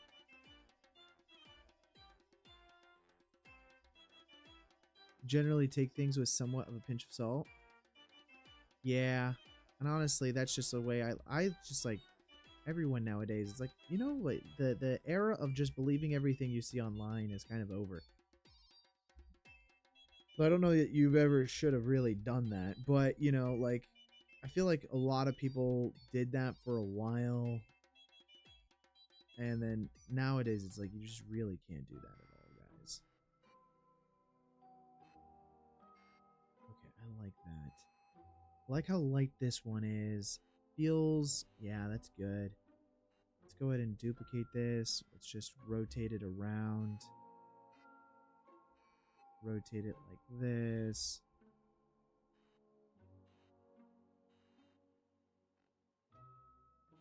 We'll do that. Cool. So now it feels like there's generally a first layer here, and then it just gets darker as it's going back. I would say maybe just make that smaller. Yeah. How's that looking? It's kind of like a nice little like layered system where we're seeing some of the bark of the trees here before it gets darker and darker as it's going back. Probably don't want this one to be, let's see what the brightness level is on this. Let's see. Make that darker. Kind of prefer it being a little bit darker this side. That's what I really love about this, is that you can start to compose it in a way where our eyes are getting pulled into like a singular direction. Yeah, that's looking nice, guys. It's looking real nice. Let's see. We want it to have like this slimy green kind of effect to our pond here. Let's change the roughness now. We're going to go a little bit less rough on it. This is going to create some issues for us.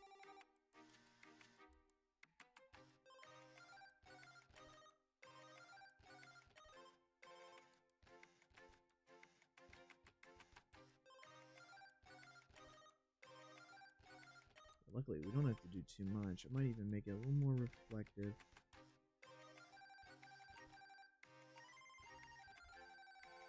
Looking good, guys.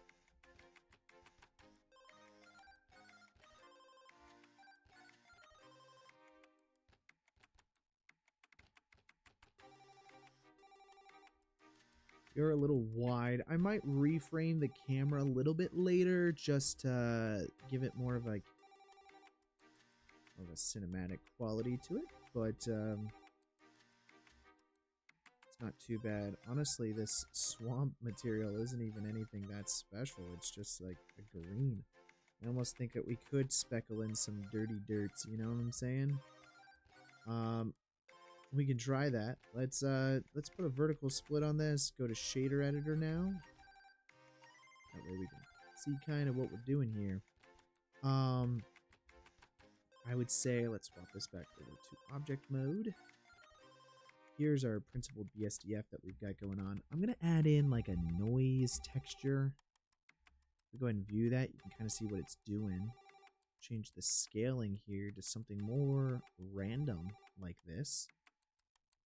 And then let's do an RGB value that's going to be this green guy. Let's duplicate. Yeah, let's duplicate it. We'll use a mix color node here. And this one, we're just going to make this a little more brown. And this is green. And then this is going to be our noise texture. If we go ahead and view that, you can kind of see now that it's creating like this change. Let's do add some more detail in there. I might add in a nice color ramp before it goes into our factor of our mix. And that's way we can just get some real nice crispy edges to this. Beautiful. So now we go back into this. I might even make this a little bit darker. Make the green particle stuff that sort of sits on top of the water. Definitely can do that. Definitely can do that.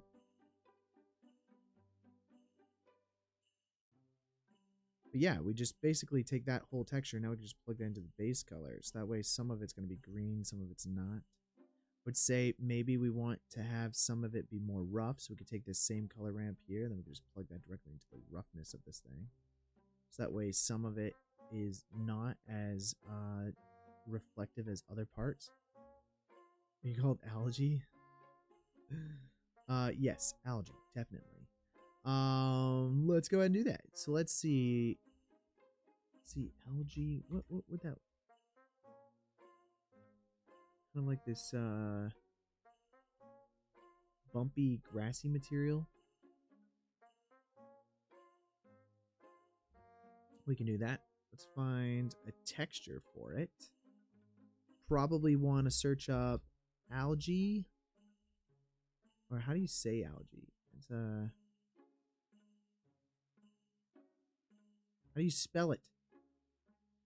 Is it it is ALGIE. Swamp.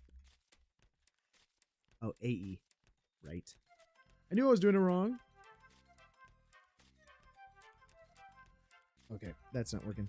Let's look up grass. Find some kind of grass. Probably like this brown muddy leaves, guys. There's this guy. There's this rocky terrain one. Honestly, let's do this. Because this as small would look more like algae. So we're going to put this under our assets here. And then we're going to call this textures. Save that in there.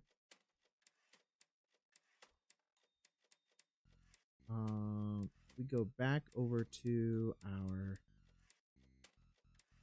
Holy cow. That's fine. If we go back over here to this and just hit open, that's going to make everything easier. Let's go ahead, hit 7-zip, extract this guy. And we're going to need to build a new kind of like part of our shader here. So this is just for our reflective swampy material. But we're going to want certain parts of it to actually have that like algae effect on it. Right now it's just kind of like plain white. Honestly, if we were to remove that, you can kind of see like this. We're going to be putting algae in like certain spots. So let's open this up, find our texture, open up our diffuse, probably do normals as well as roughness. Oh, did I not? Oh, that's the zip file. That's why it's not working. Sorry, guys. Textures. We'll do the same thing. Diffuse. Probably skip the displacement, but we can do the normals as well as roughness. And now, if we just duplicated this principled BSDF, plugged our diffuse into the base color, and our normals into normals, but we have to convert it to a normal map first, so let's go ahead and do that. Plug that into the color for that. And then our roughness gets plugged into our roughness variable on our principled BSDF. If we go view that, we can see exactly what this looks like. It's that, but we want the scaling to be slightly different. So I'm just going to add a texture mapping node in here, plug this into the vectors of all of our images. And then we're going to add in a new value here with a high value of maybe like 4 or something and plug that into scale. So it's going to make everything really small. So now we've got like this really small looking algae stuff kind of everywhere on this. The bigger this number is, the smaller everything is. And obviously I think we're going to want it to be pretty dang small, like that 10 right there. Now, this and this, we can do a mix shader. Plug this guy into the top value, this guy into the bottom value, and then we just take the color from our noise texture and plug that into the face. And then now we're going to get kind of like this algae everywhere. Might even swap these.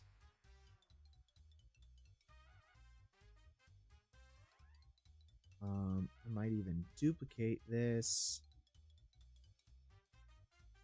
Let's go and view this real quick. We want this to be very white. And that looks pretty good. We'll plug this into the FFC here. So now you're having kind of like this algae effect that's going on. We want it to probably be a lot more harsh on the edges here so that way it's not fading too much, because that algae is not supposed to feather as much as it's sitting on top. I might also, let's duplicate this whole noise texture here. And if we plug that into this FAC and we go and view it real quick, we really want the detail to be very high. So the higher the detail is on this, the higher the detail on the edges is going to be. We change the roughness as well to be maxed out on the roughness. Something probably closer to like that. That's how like algae is going to grow over top of the water. And then, yeah. Probably change the scale slightly. No, maybe not, but we can always lessen the amount that way. So there you go. And that would be a lot of algae. So let's just change that slightly. Going back out of camera view here and just... Beautiful. So then that gets plugged into the FAC of the mix shader. So then now we go look at the mix shader. You're going to see all this algae kind of growing on top of our swampy effect that's going on here. And that looks pretty nice, guys. So if we go back to camera view, you don't get to see a lot of the detail there, but it's definitely there. Okay. Next up, I would probably say that we probably want a color ramp over top of this specific principled BSDF. Oh, maybe not a color ramp. We want maybe curves, RGB curves. And let's go ahead and just darken that up a little bit. I think having the algae be a little bit darker, look a little bit nicer. There you go, guys. It's a nice algae over top of our stuff there. And obviously we can adjust how much algae we're getting. I'm going to change this to a constant. And now this will be a lot easier to adjust. I don't know why I didn't do that from the beginning. Add more or less just by adjusting this value here.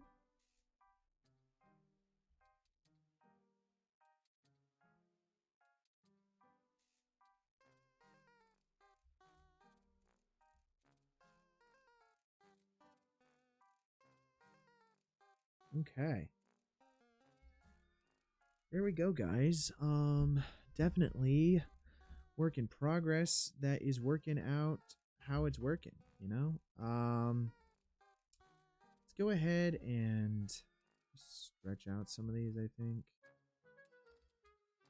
I don't want it to feel too clustered.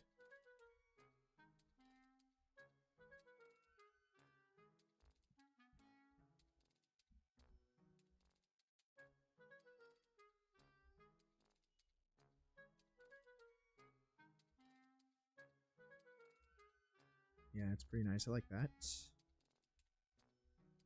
And it's looking nice, guys. It's looking nice. Say let's add some muddy ground in here.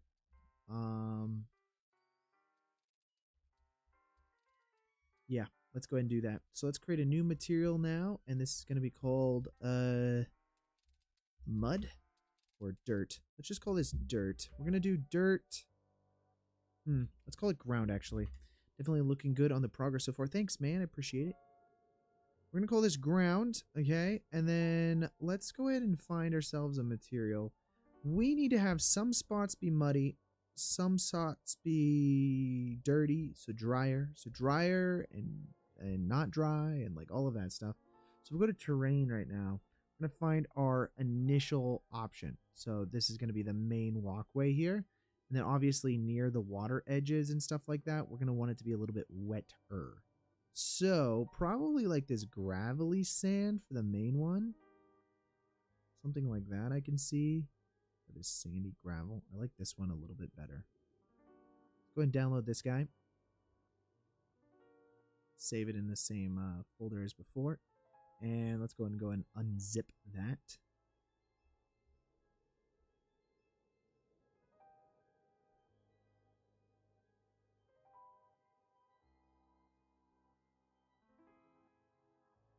There we go. And then let's go ahead and just start importing some of these textures.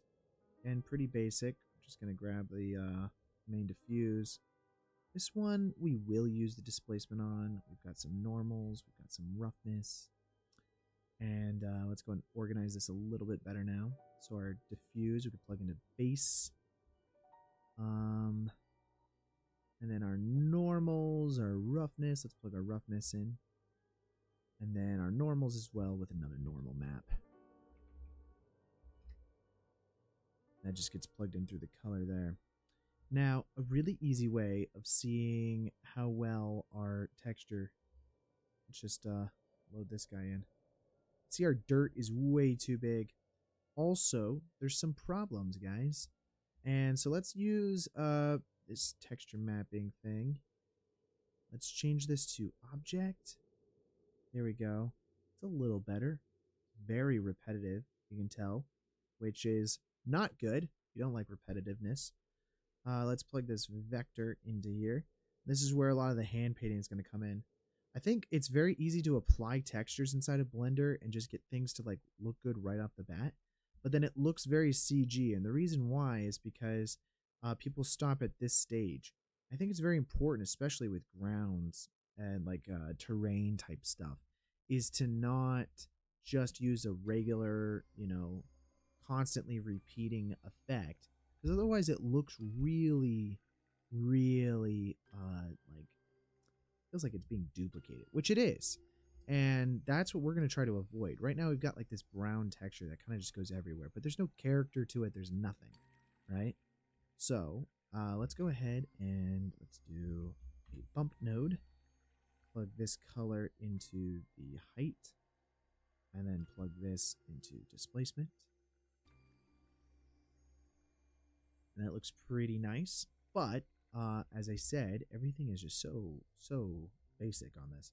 Let's use another image texture here. Open on that. Let's create new, and then we're going to call this ground mat 1. And we'll do 2048 by 2048. Hey, Tarek, how you doing today? Welcome to the chat. I'm going to hit new image. Now, on this guy, we're going to add in another mapping node here because we don't want to use the same mapping as before. We're going to use the UV image. So now if we go ahead and load this, it's just going to be a black image. We can go over to our texture paint option. You know, I'm doing well. Thanks for asking. Today is a fun one. We're just looking on this Shrek render, which is pretty cool. I'm going to say with our mat here, I'm going to load in some surface imperfections. You guys can grab these over on the Patreon. I uploaded this whole thing over there if you guys want. But essentially, surface imperfections, if I just use a regular mat, it's just going to paint it in like a straight line. And it looks pretty basic, but we can hit new as a new texture. Over here, load in our texture, but find our image that we have. So our surface imperfections, I'm going to use a 1K. Let's find something like dirty and smudgy. I don't know, let's do... Smudges 5 looks pretty cool. And then under our tool settings here, we just want to make sure that the texture that it's actually using isn't doing anything, but the textured mask is. And now we can go ahead and paint in some stuff. Now that's going to duplicate, so we want to go to our stroke and then make sure our stroke does not have, it's got to do like random orientation. Where's that at? We've got jitter here. Some options. Where is that? Oh, right. Rake and then random. You saw the new Shrek? Oh, did I see the new Shrek trailer? I did. I did see the new Shrek trailer. know what's funny? Okay, and this is maybe more of like a hot take because everybody's, so much hating on it right now. I didn't even really notice the first time I watched it that it looked super different. I did notice that like it just looked more modern, but I wasn't like angry about it or anything like that. And then later that day, I just saw so many people like hating on it. I was like, wait, what? Didn't know we were hating on this right now.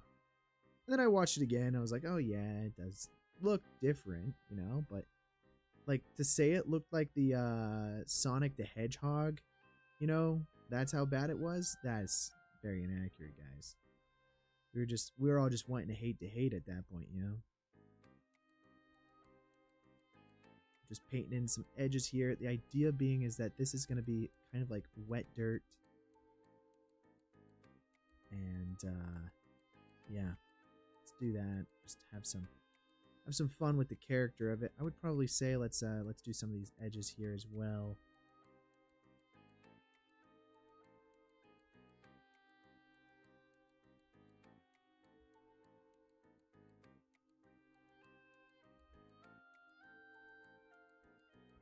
You liked it a lot.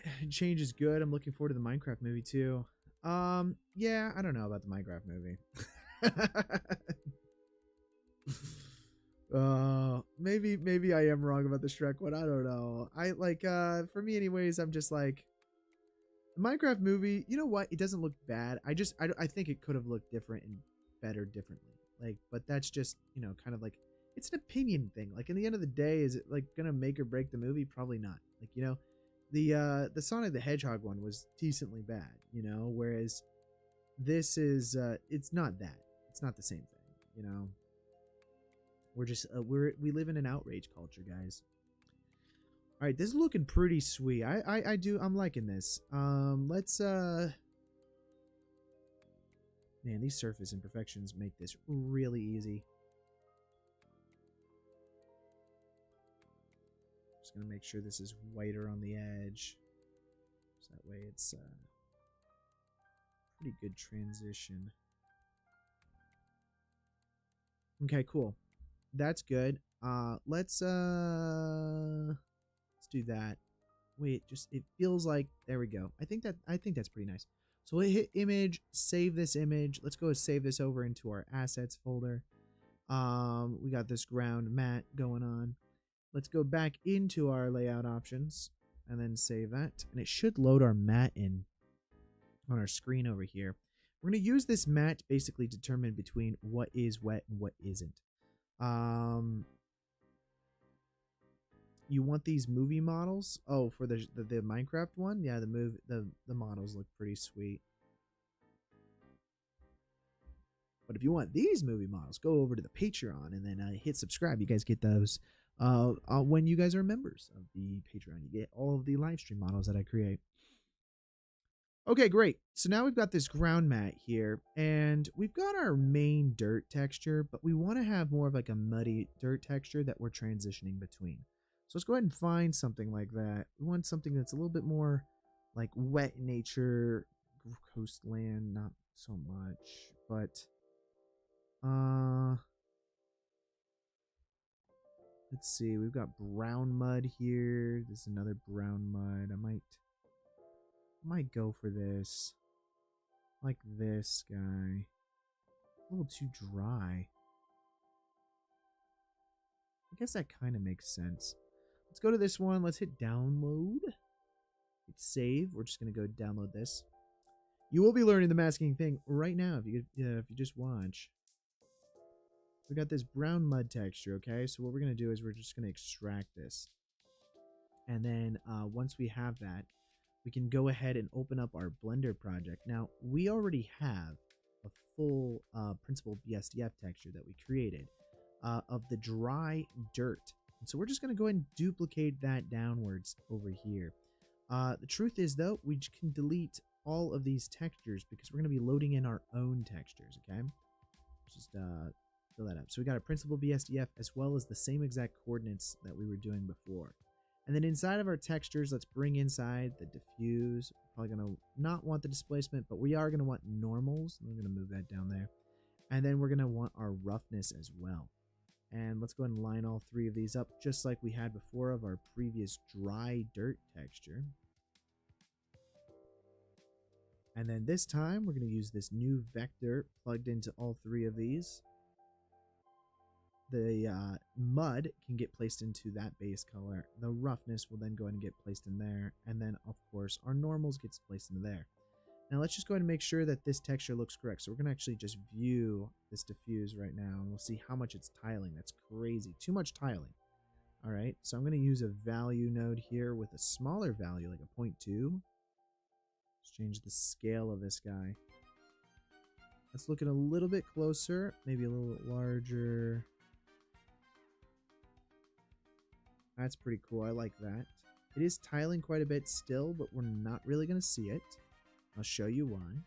It's because we have this printable BSDF of both these guys, and if we use a mix shader node between the two of these, I'm going to plug this into the top, and then this one into the bottom.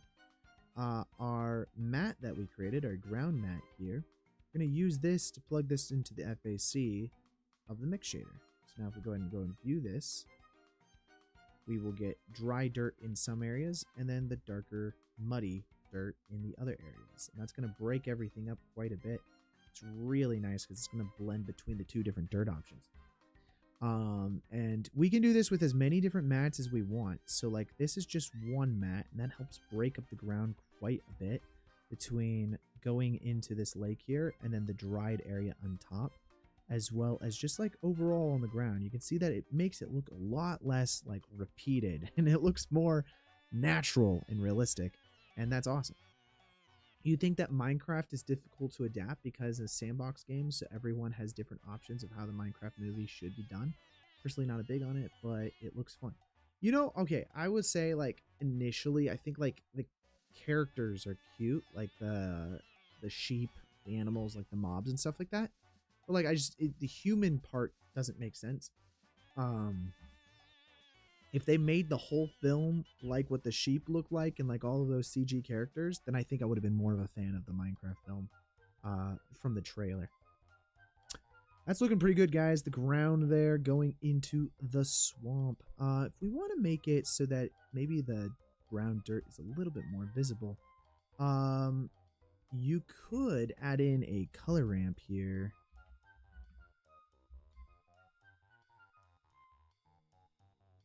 Go ahead and grab that real quick, and then we could just make this a little more contrasty. So like just grab this side here and then just go whop, you know, just as that gets more contrasty, the dirt is going to become more visible throughout. So we're just really growing that up. So if I just mute that, you can see kind of what I'm doing here slightly is just making the dirt move more inward. Cool. Alrighty, that's pretty straightforward for the ground there. And now, I mean, we can put some rocks in, I'm thinking. There's a lot that we can do here. Probably get to the wood material here, the bark material. Let's see if there is any bark texture already created. Let's do bark. And go to all. Search for bark. And let's just put that. This one over here is gonna be a lot drier. I can always change the color slightly too. I do like that almost. I do like this too.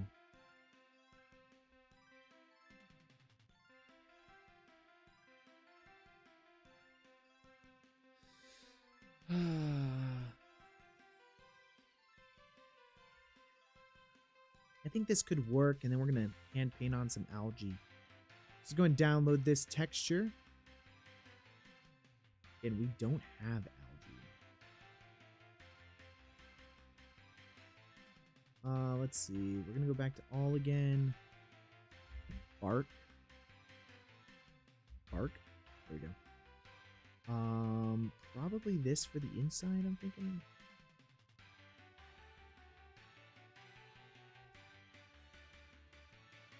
I like this one. Go and download that. I know it's for a different tree, but it's just got the texture and feel that I'm going for. You guys know how accurate I am with my botany stuff, okay? Like, you know, I'm really on it. Let's go ahead and select this this back trunk here that we're gonna be doing next. But you know, I am thinking that looks pretty good, guys. I like the ground that we've got so far. Let's hit new, and then we're gonna call this main trunk. Our main trunk. And then with that, we're gonna start to work on this principal BSDF here. Okay. So let's grab our first asset that we downloaded for the, what was the first one? This is supposed to be the outside, is the Japanese camp pour. Okay. A very specific tree that we got going on here. It's been fun. Hopefully see you next stream. Hey, thank you so much for dropping in, Baragon. I hope you have a great rest of your evening or day or wherever you're at. Let's go ahead and load in this texture now. And grab the diffuse. Let's grab some normals and some roughness.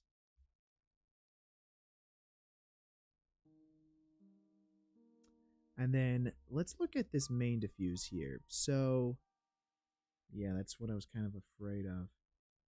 Using the UVs might be a little difficult. Go here to object. The other option is, let's see. Let's go to our modifiers here. We're just gonna apply our multi-res. And then when we actually go into vertice mode here, I'm gonna just select everything. And then we're gonna say U, and let's just do Smart UV. Smart UV project. I'm just going to unwrap it. And we're going to use UVs for that.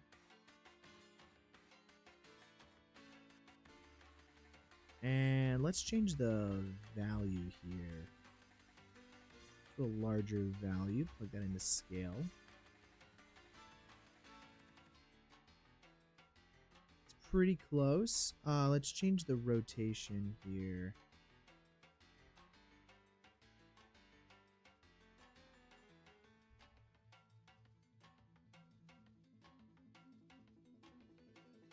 Oh, that's pretty good right there, that direction. I think the scaling is pretty close too. I might make this a little smaller. Okay, so then that's going to give us most of the outside of our trunk there with our mapping. And then let's just go ahead and plug this into the rest of the vectors. You know, so we've got our roughness here. We'll plug that into our roughness. Base color, of course. And then our normal map. Let's search for normal map. And then plug this color value into color, and then this normal map directly over into normal. And if we go and view that, let's just see what we got. So there's part of our tree trunk, and then we've got our inside, of course, that we're going to have to adjust as well. And we can hand paint on anything we want, which is really going to be great because, again, looks super repetitive and very kind of basic, you know? But on the inside, we for sure want it to feel more, I guess, like the inside of a tree trunk where it's a little bit more damp, you know? And that's where our other material is going to come in. So let's load in our other texture. We've got the Trident Maple Bark. Go ahead and extract that new guy. We're going to load all of this in as well. So probably just selecting this. I think we're going to use the same mapping as before, but we'll see. Probably load in the diffuse. Let's load in the normals and then the roughness as well. And our normals, let's go ahead and load that in there. Our diffuse, base color, and of course our roughness. And with all of this, we definitely need to use the exact same vector mapping as before, so let's go ahead and do that real quick.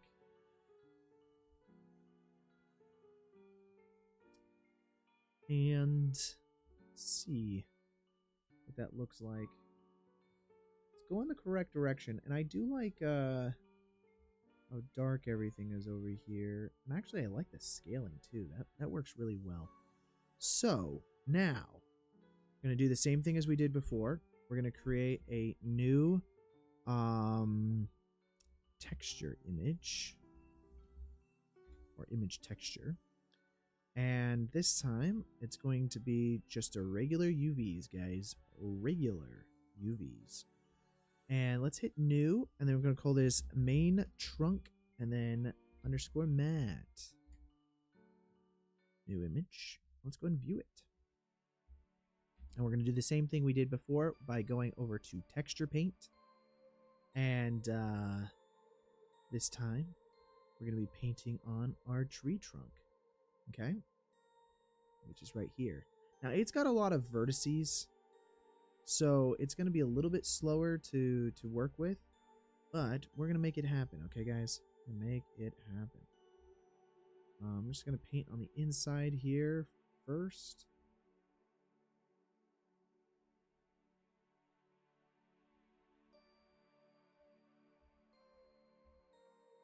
As much as possible, get that inside. It's going to accidentally get some of the outside too, but it's okay. We can erase that later. Mostly just trying to get this inside be pretty solid.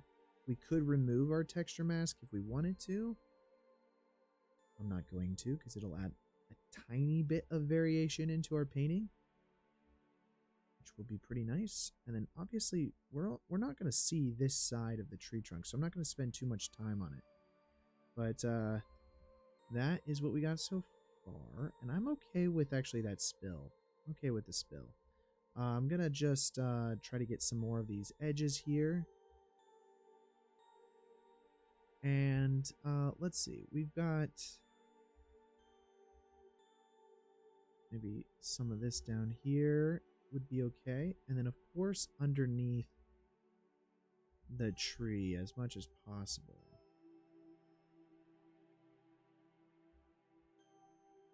Now this is going to be covered up quite a bit by like grass and, you know, vines and whatever. But it's good to still get this done just in case we see anything.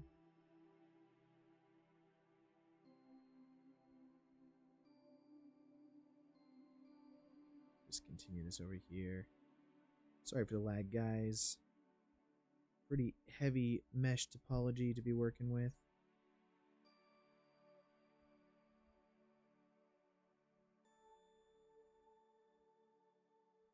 Pretty sweet. And then I'm just gonna get some of this, like that. That way it doesn't feel too much like a line that's going directly across.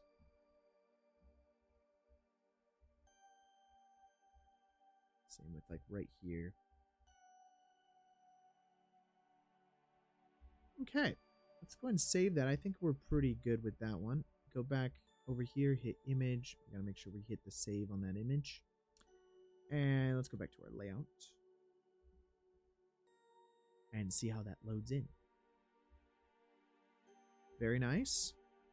So now if we use a mix shader option, we've got our two shaders already created. So we just have to plug both those guys in and plug the matte into the FAC. And there you go. Let's see how well that works. That's really nice. So now you've got like kind of like that darker inside to it. I might even, yeah, let's paint a little bit more. I'm kind of liking it, you know? Let's paint a little bit more. I'm liking where it's going. Probably something like that. Don't want too much, you know? Like a nice vine element there. Or not a, let's follow kind of like that trunk's like edge.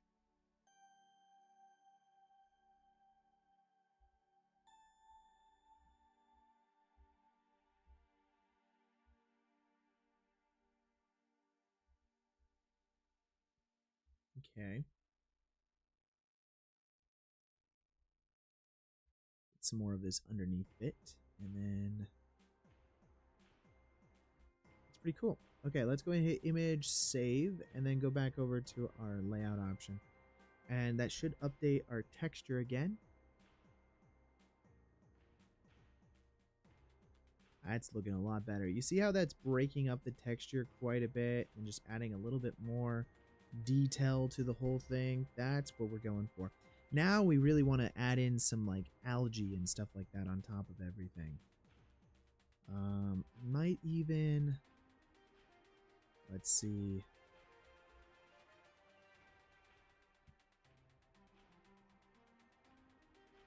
Let's add some of these main trunks in here. I'm going to just apply all of the multi-resolutions while we're at it. Yeah, let's do that. And then main trunk.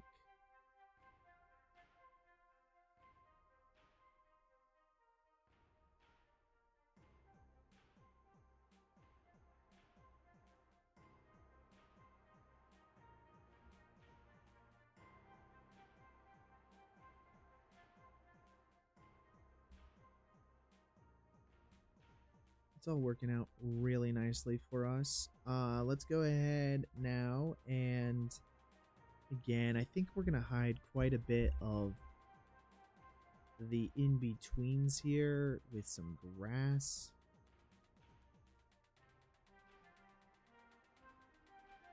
I like that. That looks good, guys. Looking really nice. I am very pleased. Very pleased indeed. What is the name of this? That's called ground. And then this is called, should be called swamp water. Swamp water, baby. Let's see what does ground look like on this.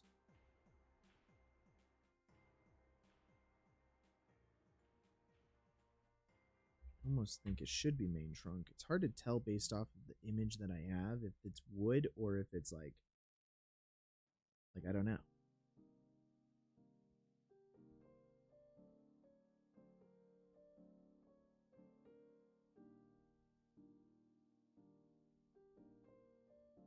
Let's do that. Let's see. Let's duplicate this and call this main house. And then let's change the scaling here.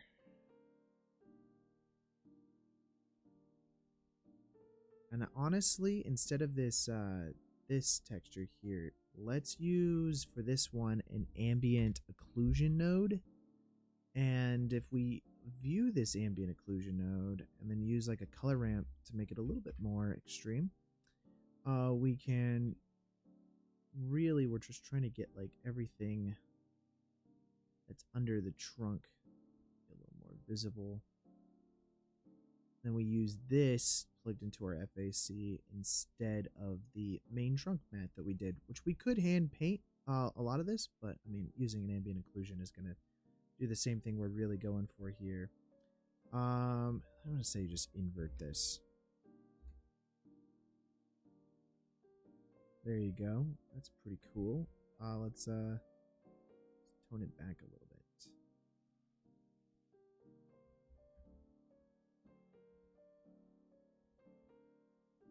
Nice. For this, let's do a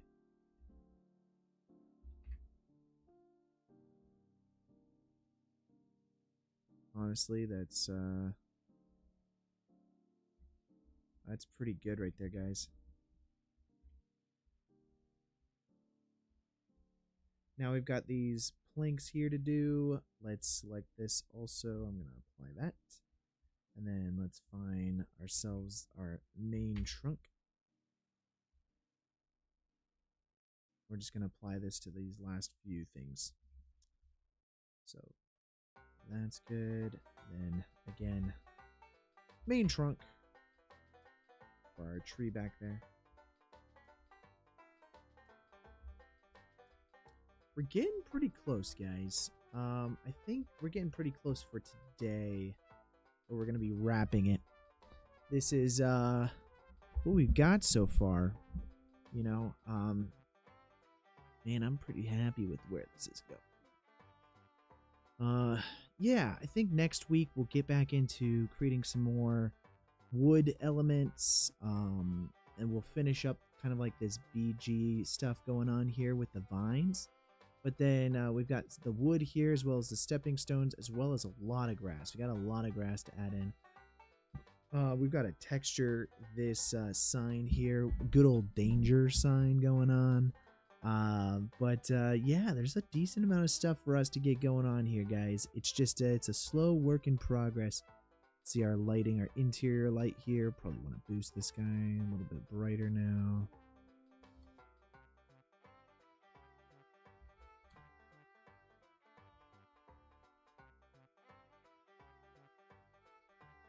Yeah, it's nice now.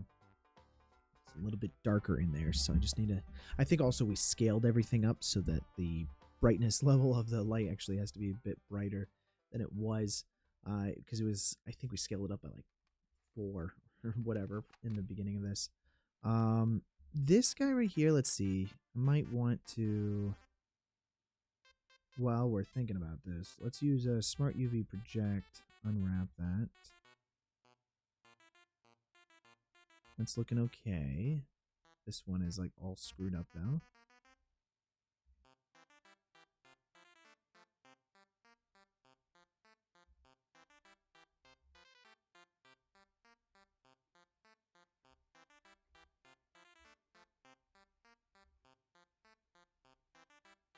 What are you looking like?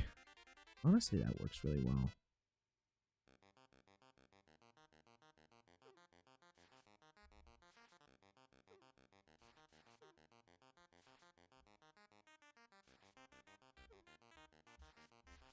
Okay, guys, I think we're gonna call it there.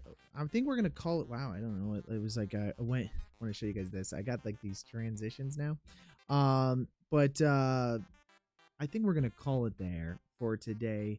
This is looking pretty sweet. We're gonna be back next week to continue doing a lot of this texturing work, and we're gonna get going on finishing it up. I mean, we got a little bit of texturing to do, with getting the rest of the wood planks, the door, the rest of that house bit there, some of the walkway area, as well as the outhouse. We still got to get to all of that stuff, but today was a very productive day doing the swampy ground with the algae as well as the dirt, and then the main tree trunk, as well as the lighting and the background of the forest. We got a lot of stuff done today, guys. Got a lot of stuff done.